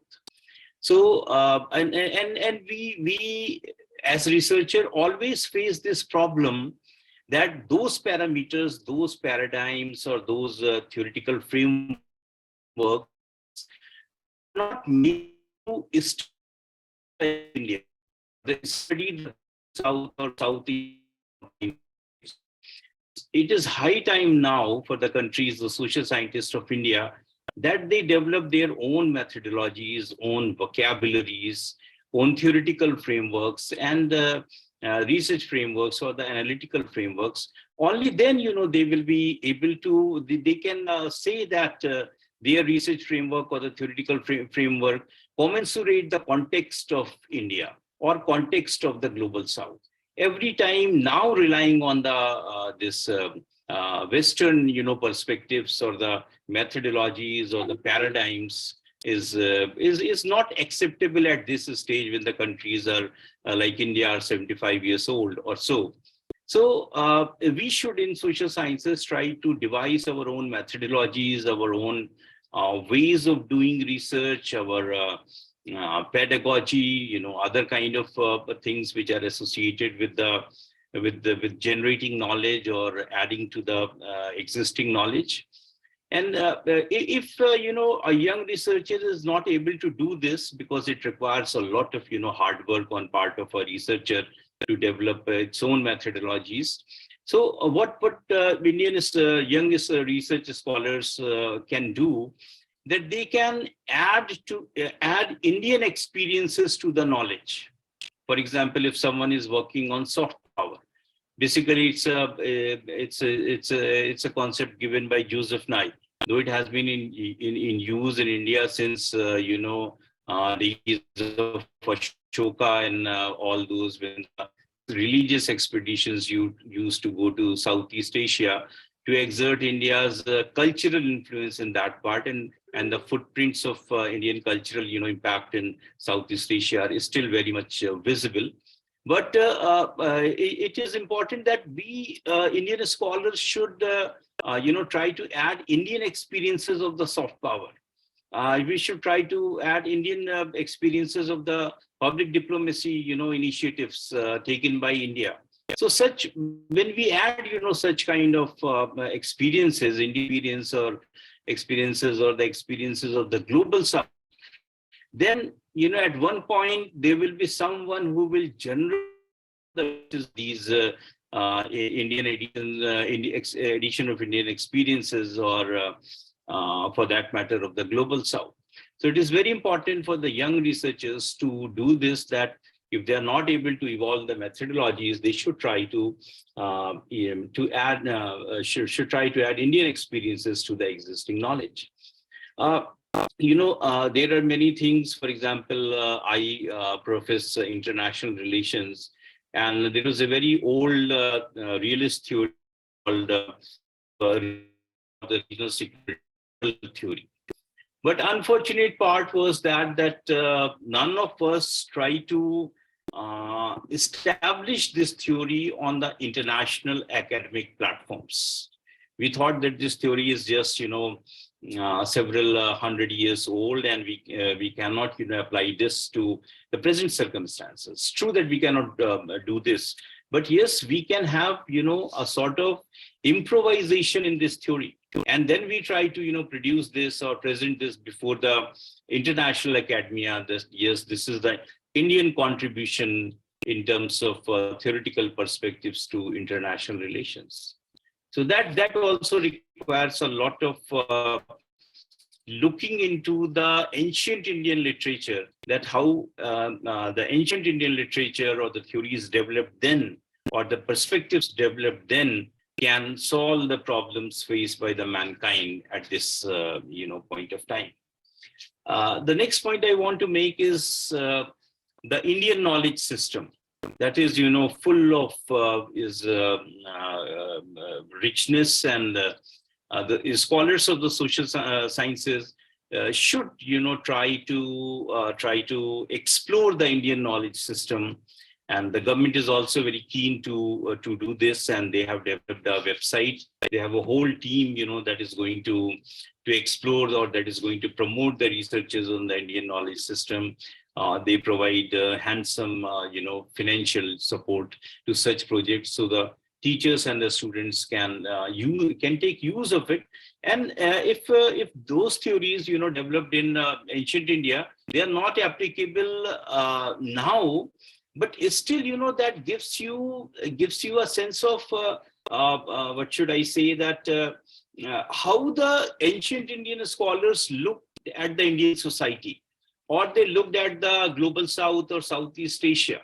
So these, things not only will bring the richness of knowledge in ancient India, but also it will give, it can throw light, or it can give insights that how our scholars should, venture now. Methodologies, what kind of ways they were researching, because especially in social science, in natural sciences, there have been, marvelous discoveries in the ancient India, and also in social sciences or the humanities, you see India's intellectual traditions, India's philosophical traditions, such things which are really, if you read those texts, come to know how methodical, how meticulous scholars were. So our young scholars should also try to, if they are not researching on this, they can, just use this Indian knowledge system website of the Government of India to just go into it and see, to try to find out that what has happened, and on what aspects India has been tremendously rich, and what insights we can get out of it. So, Shalini, with the words, I will have the meeting, and congratulating you and the whole team of the Amity University. Thank you again for giving me this opportunity to speak to you people. Thank you. Thank you so much, sir. Thank you so much, sir, for your time and such insightful deliberations. We are blessed with your knowledge, sir. Thank you so much for joining. Thank you so much. So our next speaker is Professor Dr. Dilip M. Menon. It is my great pleasure. It is with great pleasure that I introduce our next distinguished speaker for today's event, Professor Dilip M. Menon, the Mellon Chair in Indian Studies and a renowned professor of history at the University of Witwatersrand, brings a wealth of knowledge and expertise to our gathering. As the director of the Center for Indian Studies in Africa, Professor Menon has made significant contribution to the field of international relations and Indian history. His scholarly work and research have garnered acclaim and recognition both nationally and internationally. We are honored to have Professor Dilip M. Menon share his insight and expertise with us today. Thank you so much, sir, for joining. Stage is all yours. Thank you. Thank you so much for your invitation, and delighted to be with all of you in this program where I see a large numbers of attendees. It must have required a tremendous degree of organization. I'd like to just follow on from some of the remarks that Professor Sanjay Srivastav made, and the two questions that he raised, one as to what education and research should be for, and one of the things that he said is that we need to have the social sciences address questions of policy in relation to the government. I would say that as the social sciences have always been central to the speaking of truth to power, as Edward Said once said. And so education and research are as much about creating a just, compassionate, and equal society as much as addressing the immediate and proximate needs of government. With regard to the second question about working with knowledge that comes from our spaces, Tagore had a wonderful remark in his lectures on nationalism that we cannot write our histories with histories that come from elsewhere. So I'm in agreement with this, but as to how we proceed with this is the fundamental question. So, for example, I have been for the last 10 years working with this idea of producing theory from the global south. I'm engaged in a project now which involves 19 Indian languages, 19 scholars working with 19 Indian languages to think about an Indian language of politics, and this is an ongoing project. But I think when we do this, there is always the danger of falling into the trap of looking back immediately to ancient India and forgetting that India is a country that includes Hindus, Muslims, Buddhists, Jains, and Christians. And it is this that we must draw upon in producing a vocabulary, any social science vocabulary, indeed a vocabulary. So having said the two preliminary remarks, I realize I have only 25 minutes in which to speak my mind, as it were. The three themes that I would like to pick up, and all three themes are connected to the question of creating a larger sense of belonging.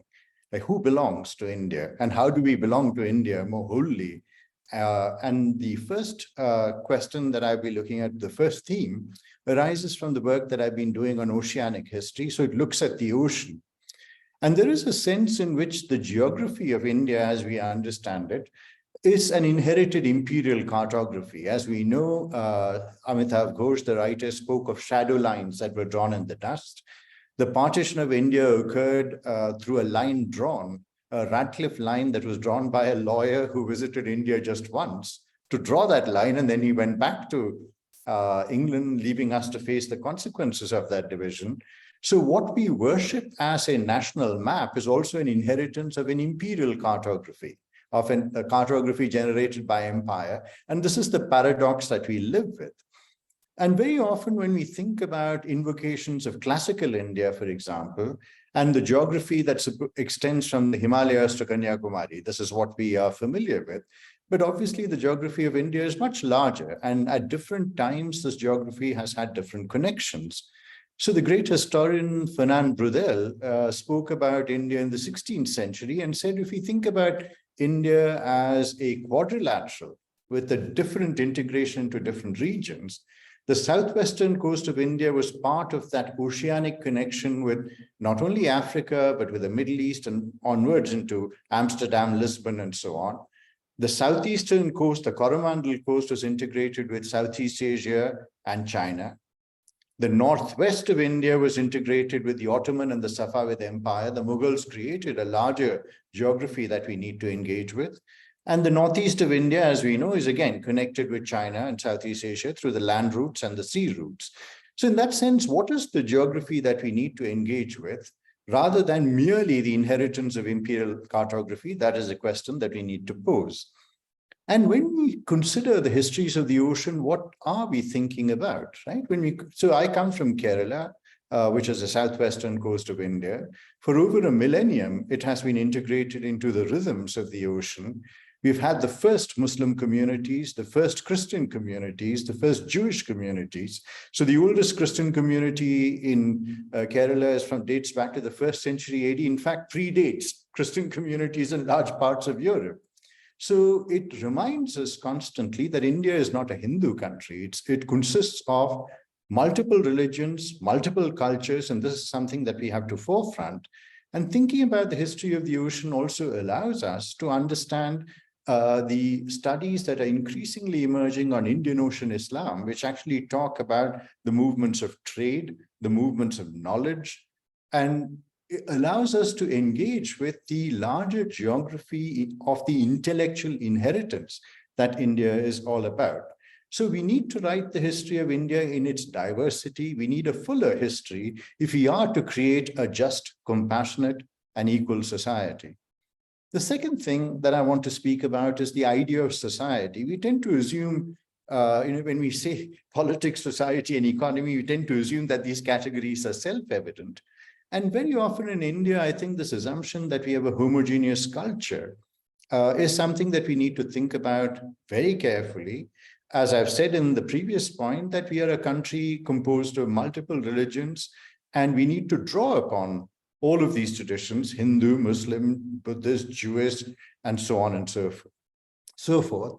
But we also need to address centrally the question that even when we talk about the majority Hindu society, that it's fractured by the question of caste and of inegalitarianism, a point that Dr. Ambedkar, who was the author of the Constitution of India and who presided over the Constituent Assembly, asserted very fully, and it's a question that remains at the heart of modern India.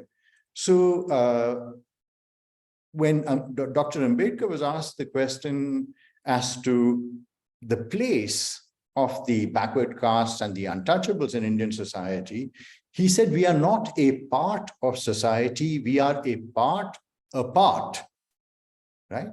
Which means to say that they were discriminated against, set apart. And in a resonant phrase, he said Indian society is characterized by an ascending hierarchy of reverence and a descending hierarchy of contempt. And that remains true when he said that, and which remains true for the present as well. And this is the challenge before us as Indians, as proud Indians, as Indians proud of the country that we belong to, that our country is characterized by inegalitarianisms and hierarchies which are yet to be resolved.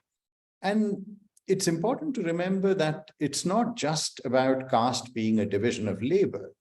Ambedkar was very clear that caste is a division of laborers, that there are questions of religion, questions of hierarchy, questions of purity and pollution. In India, some are more human than the others, right? To adapt a phrase from George Orwell, who said some are more equal than the others. And these questions are with us. And the question is, how is it being resolved? And one of the things about Indian sociology is that where Indian sociology reveals itself is as much in its textbooks as in newspaper advertisements, that one can pick up the newspaper advertisements, the matrimonial advertisements in the Times of India, the Hindustan Times, you could go on. And it's not Indians marrying other Indians. It's about Indians marrying people of their caste, their own religion. There are distinctions on the basis of color, on the basis of income.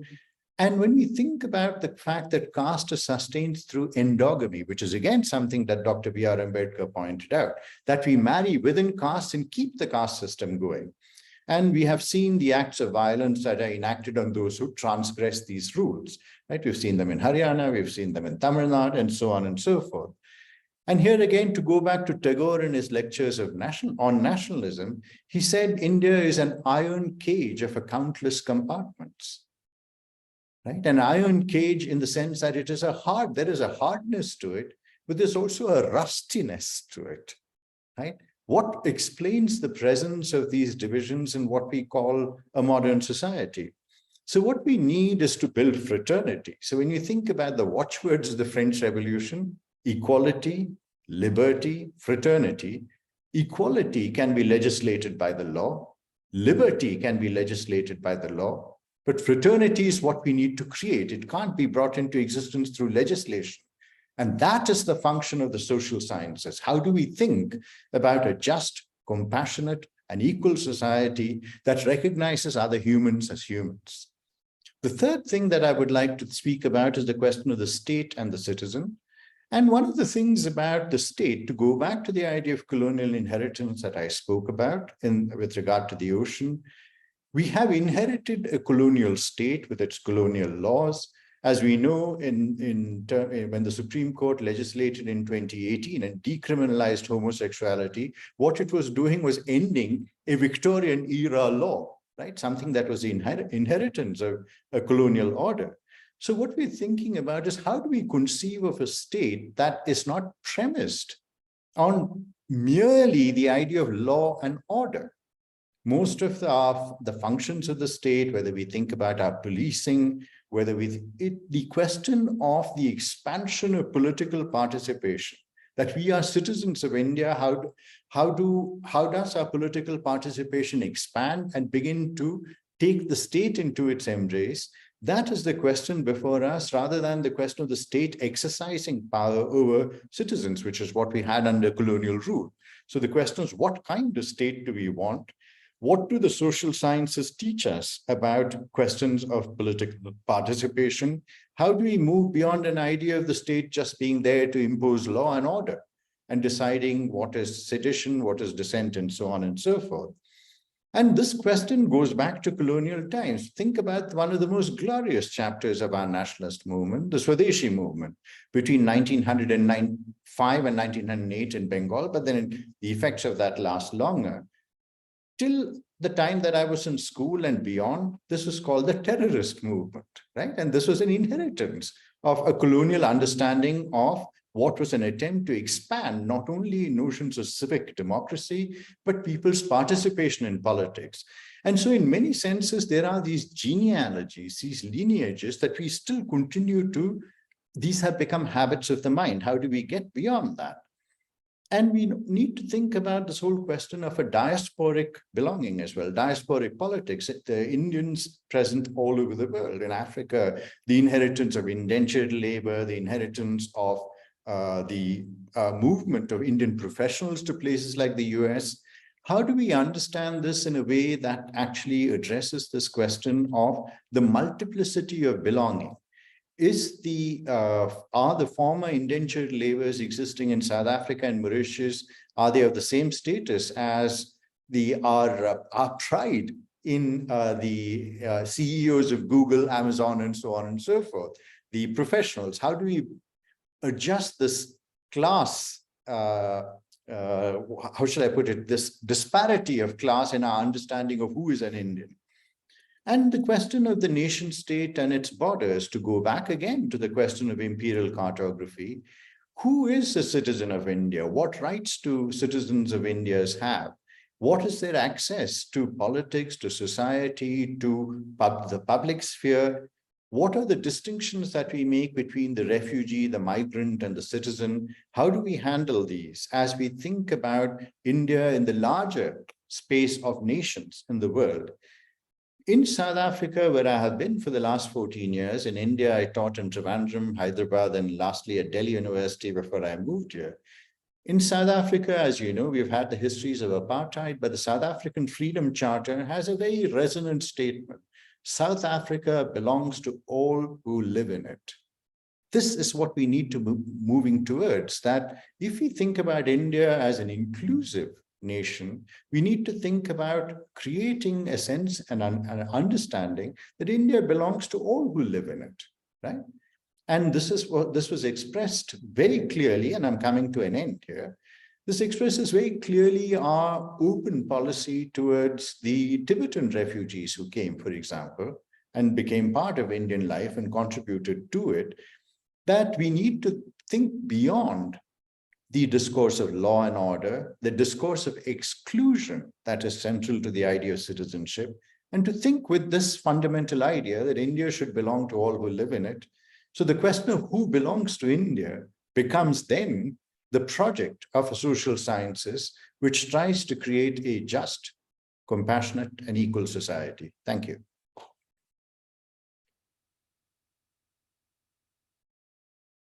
Thank you, Professor Menon.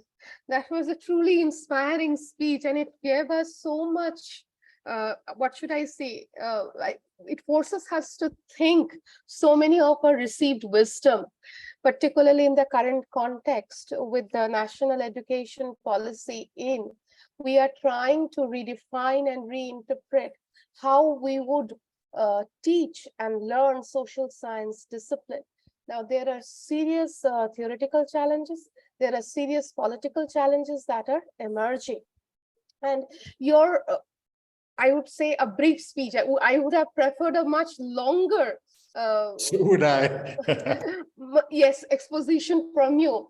It forces us to rethink some of our fundamental assumptions, things which we are taking for granted, and we are redefining all our understandings as per those norms.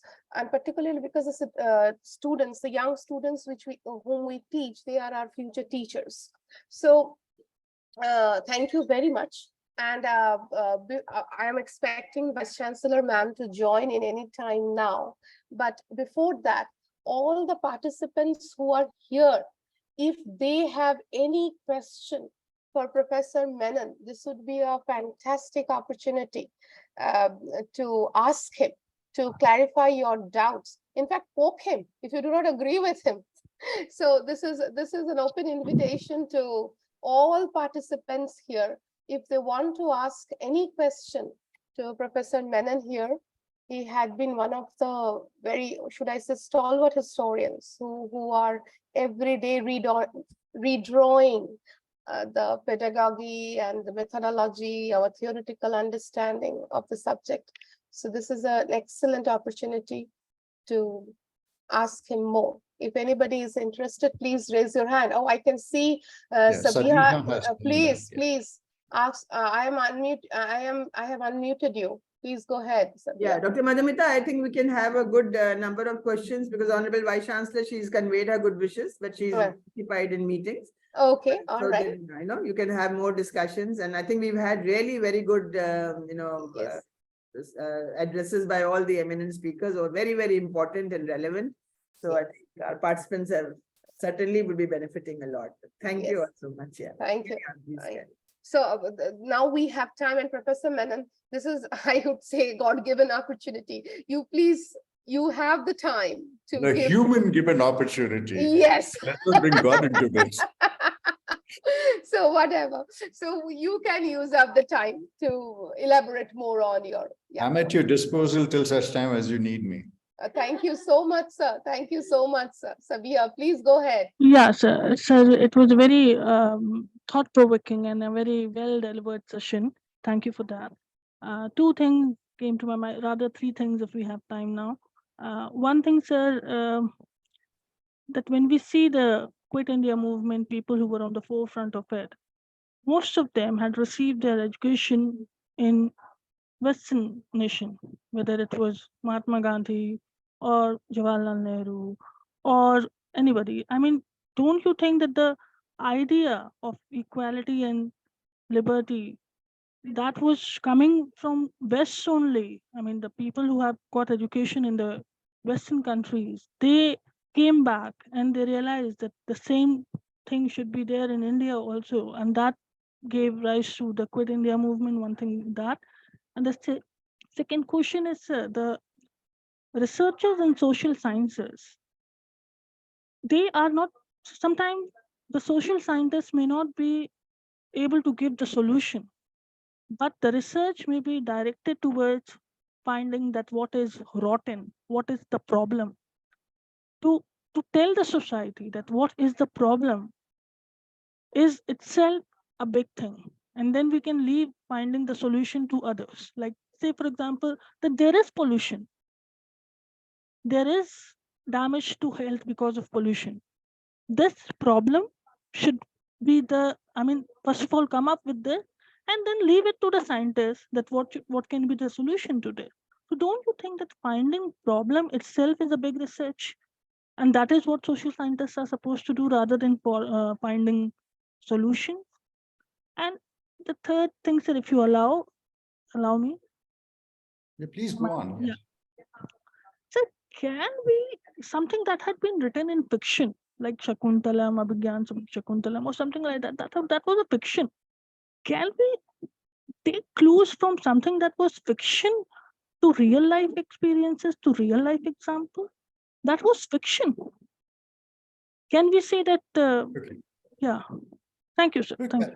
I think these are three important questions, and I'm glad you asked them. Let's start with the last one. When we tend to create these distinctions between fiction and history, one being founded on imagination, the other being founded on fact.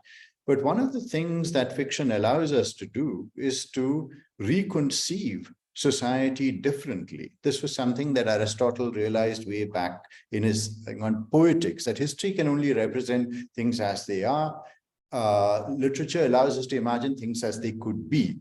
So if you think about the profound influence of Premchand, for example, on the landscape of northern India, writing about the inequalities, writing about gender inequality, caste inequality, you think about Sadgati, you think about a whole host of, most of you are familiar with Premchand's writings. What it does is that it provides an impulse towards equality, and which is why I premise my lecture on creating a just, compassionate, and equal society. Doing the social sciences as well as writing fiction allows us to do this. One, the history allows us to recover previous attempts at bringing equal society into existence. Literature allows us to imagine the framework and the contours of a future society. I'll keep my answers brief, and we could talk about this for ages. The second, social sciences, are they for finding solutions or are they for identifying problems? I don't see a contradiction between the two.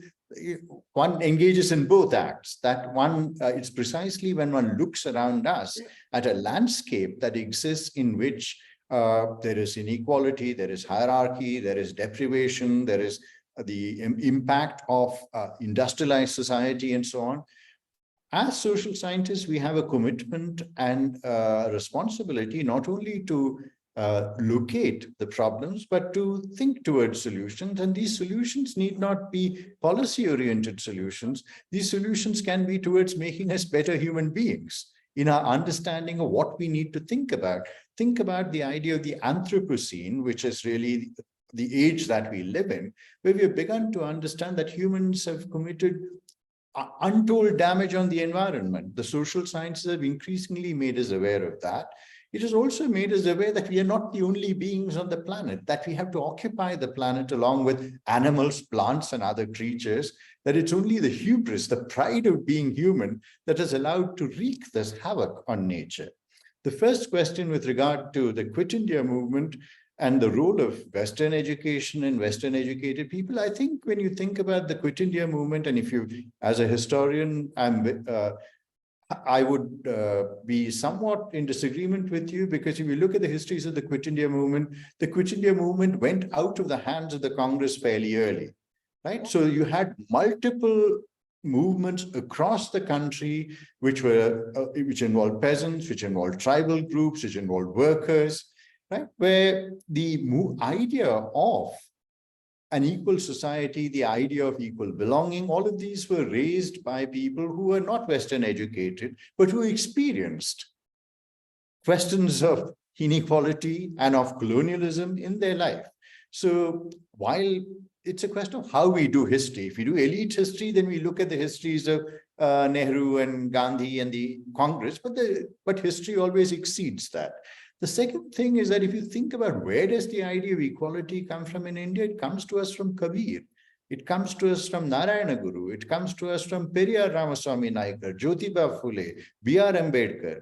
right? And B.R. Ambedkar is the only figure we can isolate, and this is somebody who had a Western education. But if you read his biographies very carefully, you realize that he came from a whole tradition of thinking about inequality and equality within Maharashtra, which goes back to Jyotiba Phule and beyond. So I think that's the important thing. We must not, there's a whole landscape of ideas that we bring to bear. We need to bring to bear a whole lot of histories that we need to bring to bear. But I'll stop there. Thank you for those questions. Thank you. Anybody else who wants to ask a question to Professor Menon? Anybody else? Otherwise, I will grab the opportunity. Good. One question on Tibetan, sir, if you will allow. Yes, please. We'd be so. Please go ahead. Very, very happy to accommodate you, ma'am. Go ahead. Like the Tibetans came to India and they've almost lived here for 3 generations. So I had just read some history about it. So now these 3 generations, the first generation, which was more closely connected with Tibet, they want to go back. The second generation have some linkage. So they have some thought of, okay, maybe we could. And the last generation is still not very connected even to India. They are more keen to go to, other countries where they have better opportunities. So dislocating people and then trying to accommodate, of course, it would be any humanitarian society should make an attempt to settle them. But doesn't this affect their long-term, whole generations are impacted because of this? So one thought which you would like to, give for this. I agree with you that when the Tibetans or the Rohingyas or multiple refugee groups that we're thinking about are not refugees out of choice. They have been propelled outwards due to state violence, through marginalization and so on. And in many cases, that's the history of South Africa as well, that large parts of Africa or the continent of Africa are subject to civil war, strife, economic deprivation. Large numbers of them make their way to South Africa. And the idea that South Africa belongs to everyone who lives in it is an attempt to recognize the fact that the privilege that we have is a responsibility, right? That India is a democratic country is a responsibility that we have. With regard to the generational shifts, it's something that it's not only particular to refugees, that large numbers of Indians prefer, the younger generation would prefer to be in the US or Europe, right? They do their GRE or the various exams, and we take pride in the fact that Satya Nadella and so on are heading corporations elsewhere. But that's the nature of human desire to be in a place where you can realize the fullest capacity of, and that applies to citizens as much as refugees. So it's not surprising that the Tibetans in India, they don't have any more of a responsibility towards India than we do as Indians, right? And we make our lives where we do. And so, but anyway, those are just quick responses to the questions that you raised. Thank you. Professor Menon, we have one question in the question box here. I'm going to read that out. Good evening, Dr. Menon. Since you spoke about the diversity of our country, but currently we see. Madhumita, yes. I can read it. I can read it. Yes, I can. can. Sorry. Thank you. It's there already. I'm au fait with the technology. Yes, Raka, thank you for the question. And the question really is that of maintaining diversity in the country, recognizing diversity, recognizing that traditions of violence as well as resolutions of peace come to us from within these traditions. It's a mixed bag. So the question is how to keep that diversity alive so that we can draw upon multiple resources, right, towards creating a society that is equal and generates harmony. One of the things that happens with creating a monolingual or a monolithic tradition is that we deprive ourselves of resources from elsewhere. It's like somebody who eats only rice, right? And renders themselves has no nutrition available and renders themselves unhealthy on that account. So I think the thing is that we need to think about this diversity, and the diversity is not there only for us to get resources, positive resources. All traditions have a mixture of violence, exclusions, as well as aspirations towards equality and inclusion. And one of the things about the social sciences is to lay out this landscape before us, right? We need to have that landscape with all those diversity of ideas before us, where we do not exclude anything on grounds of its lack of ancientness or its belonging to another religion or another tradition. And that is the way in which India has become what it is. And when you think about our prominent religious reformers, they have drawn upon multiple traditions, saying, what is Nanak without Islam and Hinduism together? What is Kabir without Hinduism and Islam together? You know, what is Narayana Guru without the traditions of Hinduism, as much as his conversations with the Christians and the others in the state? So I think we need to keep diversity at the heart of any exploration of social sciences. Any hermetically sealed understanding of traditions leads only to a kind of epistemic or a violence of knowledge. Anyone else? If anybody else is interested to ask a question, you can post it into the question box also. We will pick it up from there. One more, sir, Sudarshana Bhaumi. Yes. Yeah, Sudarshana's question, I mean, this is something that I touched upon briefly. How do we incorporate Indian experience to social science research? And this again goes back to the question that I raised, Tagore putting the question better than any of us can. Why should we continue to write our histories with histories that come from elsewhere, right? And so to briefly expand on this project, the two projects that I engaged with, just to give you a sense of how I have personally related to this issue. And this issue also arises from the fact that, like yourself, I too am kind of puzzled, as well as, how shall I put it, pained by the fact that we continue to work with Euro-American systems of knowledge, that no sooner do we want to understand India, we leap to the West, right? And so what do we do? What do we do about this? And there's work to be done. We cannot just make these gestures, oh, ancient Indian philosophy, oh, this, that, and the other. There is work to be done.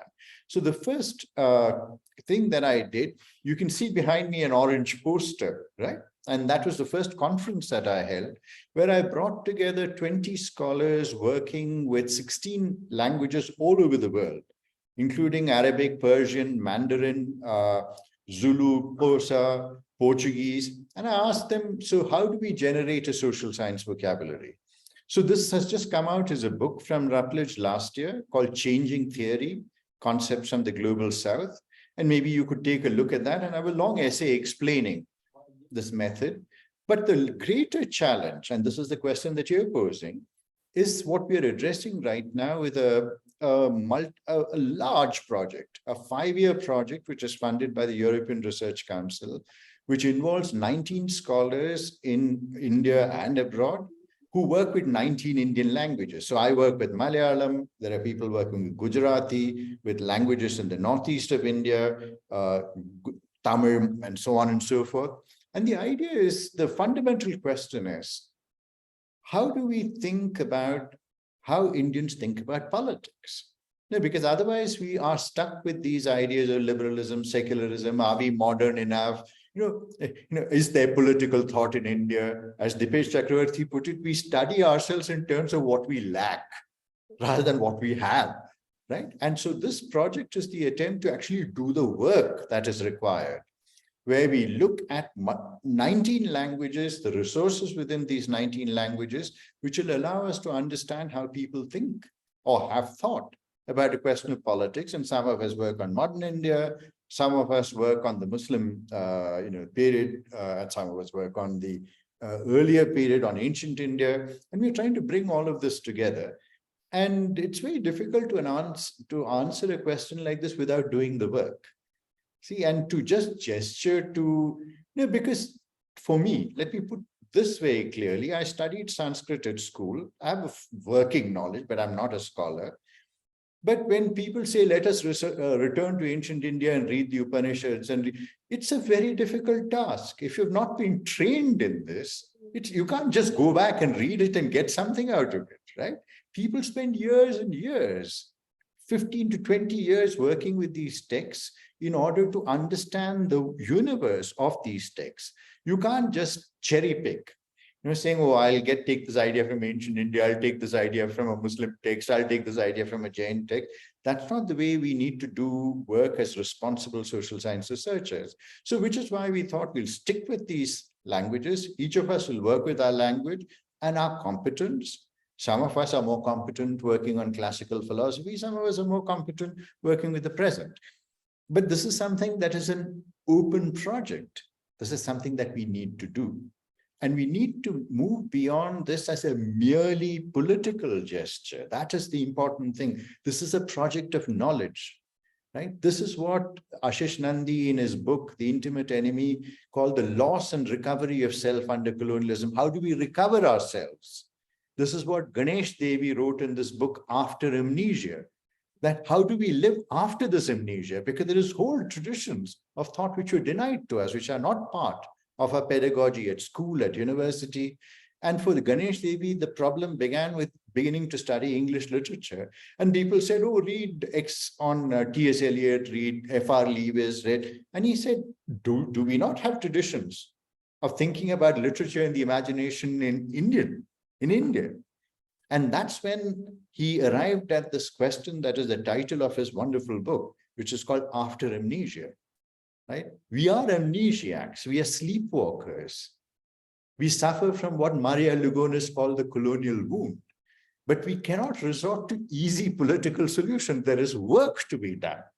Right? And that work involves an ethical engagement with the question of knowledge and a deep responsibility to engaging with the diversity of traditions at our disposal, not burrowing narrowly into one tradition and saying, I am a Hindu, I will do Hindu texts.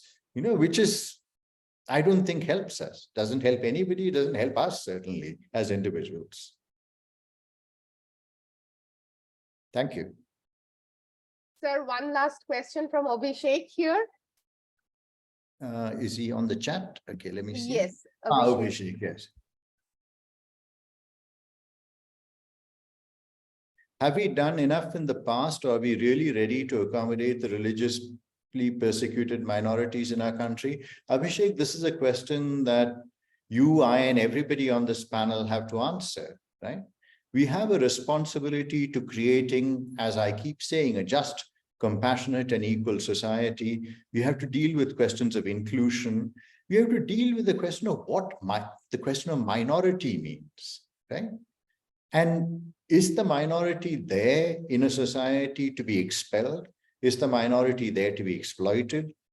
How are we to recognize the minority within our very notion of Hinduism, which Ambedkar kept telling us again and again, we are apart. So this question of minority and the question of our ethical responsibility towards creating a just, democratic, and fraternal India, where we see everybody as human, is a project that we are all part of. I mean, I don't think in a 2-minute answer I can give you a solution to this, but I think this is the problem before us. Right? This is the problem before all of us as we consider how we do our disciplines, whether it's sociology, history, even if you're a theoretical physicist, right? It's a question that you have to deal with. How do you live as a human being, recognizing the humanity of others, the fundamental humanity of others? I know this is not a direct policy-based answer, but it's an answer. It's an answer that we need to think with. Thank you. Thank you. Thank you so much. Thank you so much, Professor Madam. Yeah, thank you. And I should take my leave. I have to go on to another meeting. Sure. So thank you so much for being here. I love the conversation. We look forward to having you here again, sir. We will talk about that. We will talk about that. Okay. Yeah. Thank you and bye-bye. Bye-bye. Okay, dear participants, with that, we come to the close of this meeting. Now, as the co-organizer of this online refresher program, I can't thank you all enough for deciding to be here with us today. I am sure your participation, your input, and the hard work that you will put in will make this refresher course a truly learning experience. As the organizer of this course, we are indebted to the director of the AISS, Professor Dr. Nirupama Prakash, our Honorable Vice Chancellor, Ma'am, Professor Dr. Balvinder Shukla, the staff of the Amity Academic Staff College. We also need to deeply thank our IT staff who helped us to host this program online without technical glitches. We are particularly grateful to our students who helped us every step of the way. The PPTs that I had been playing from the morning are because of them. Okay, they prepared it, not me. And I shall end now by wishing you all a grand academic journey, which starts from today and would last the next 11 days. Okay, so a very good evening to all of you and see you tomorrow morning around 9 o'clock. Thank you very much. We would log off with this. Okay. Thank you so much, everyone. Please log in tomorrow by 9 sharp. Thank you so much.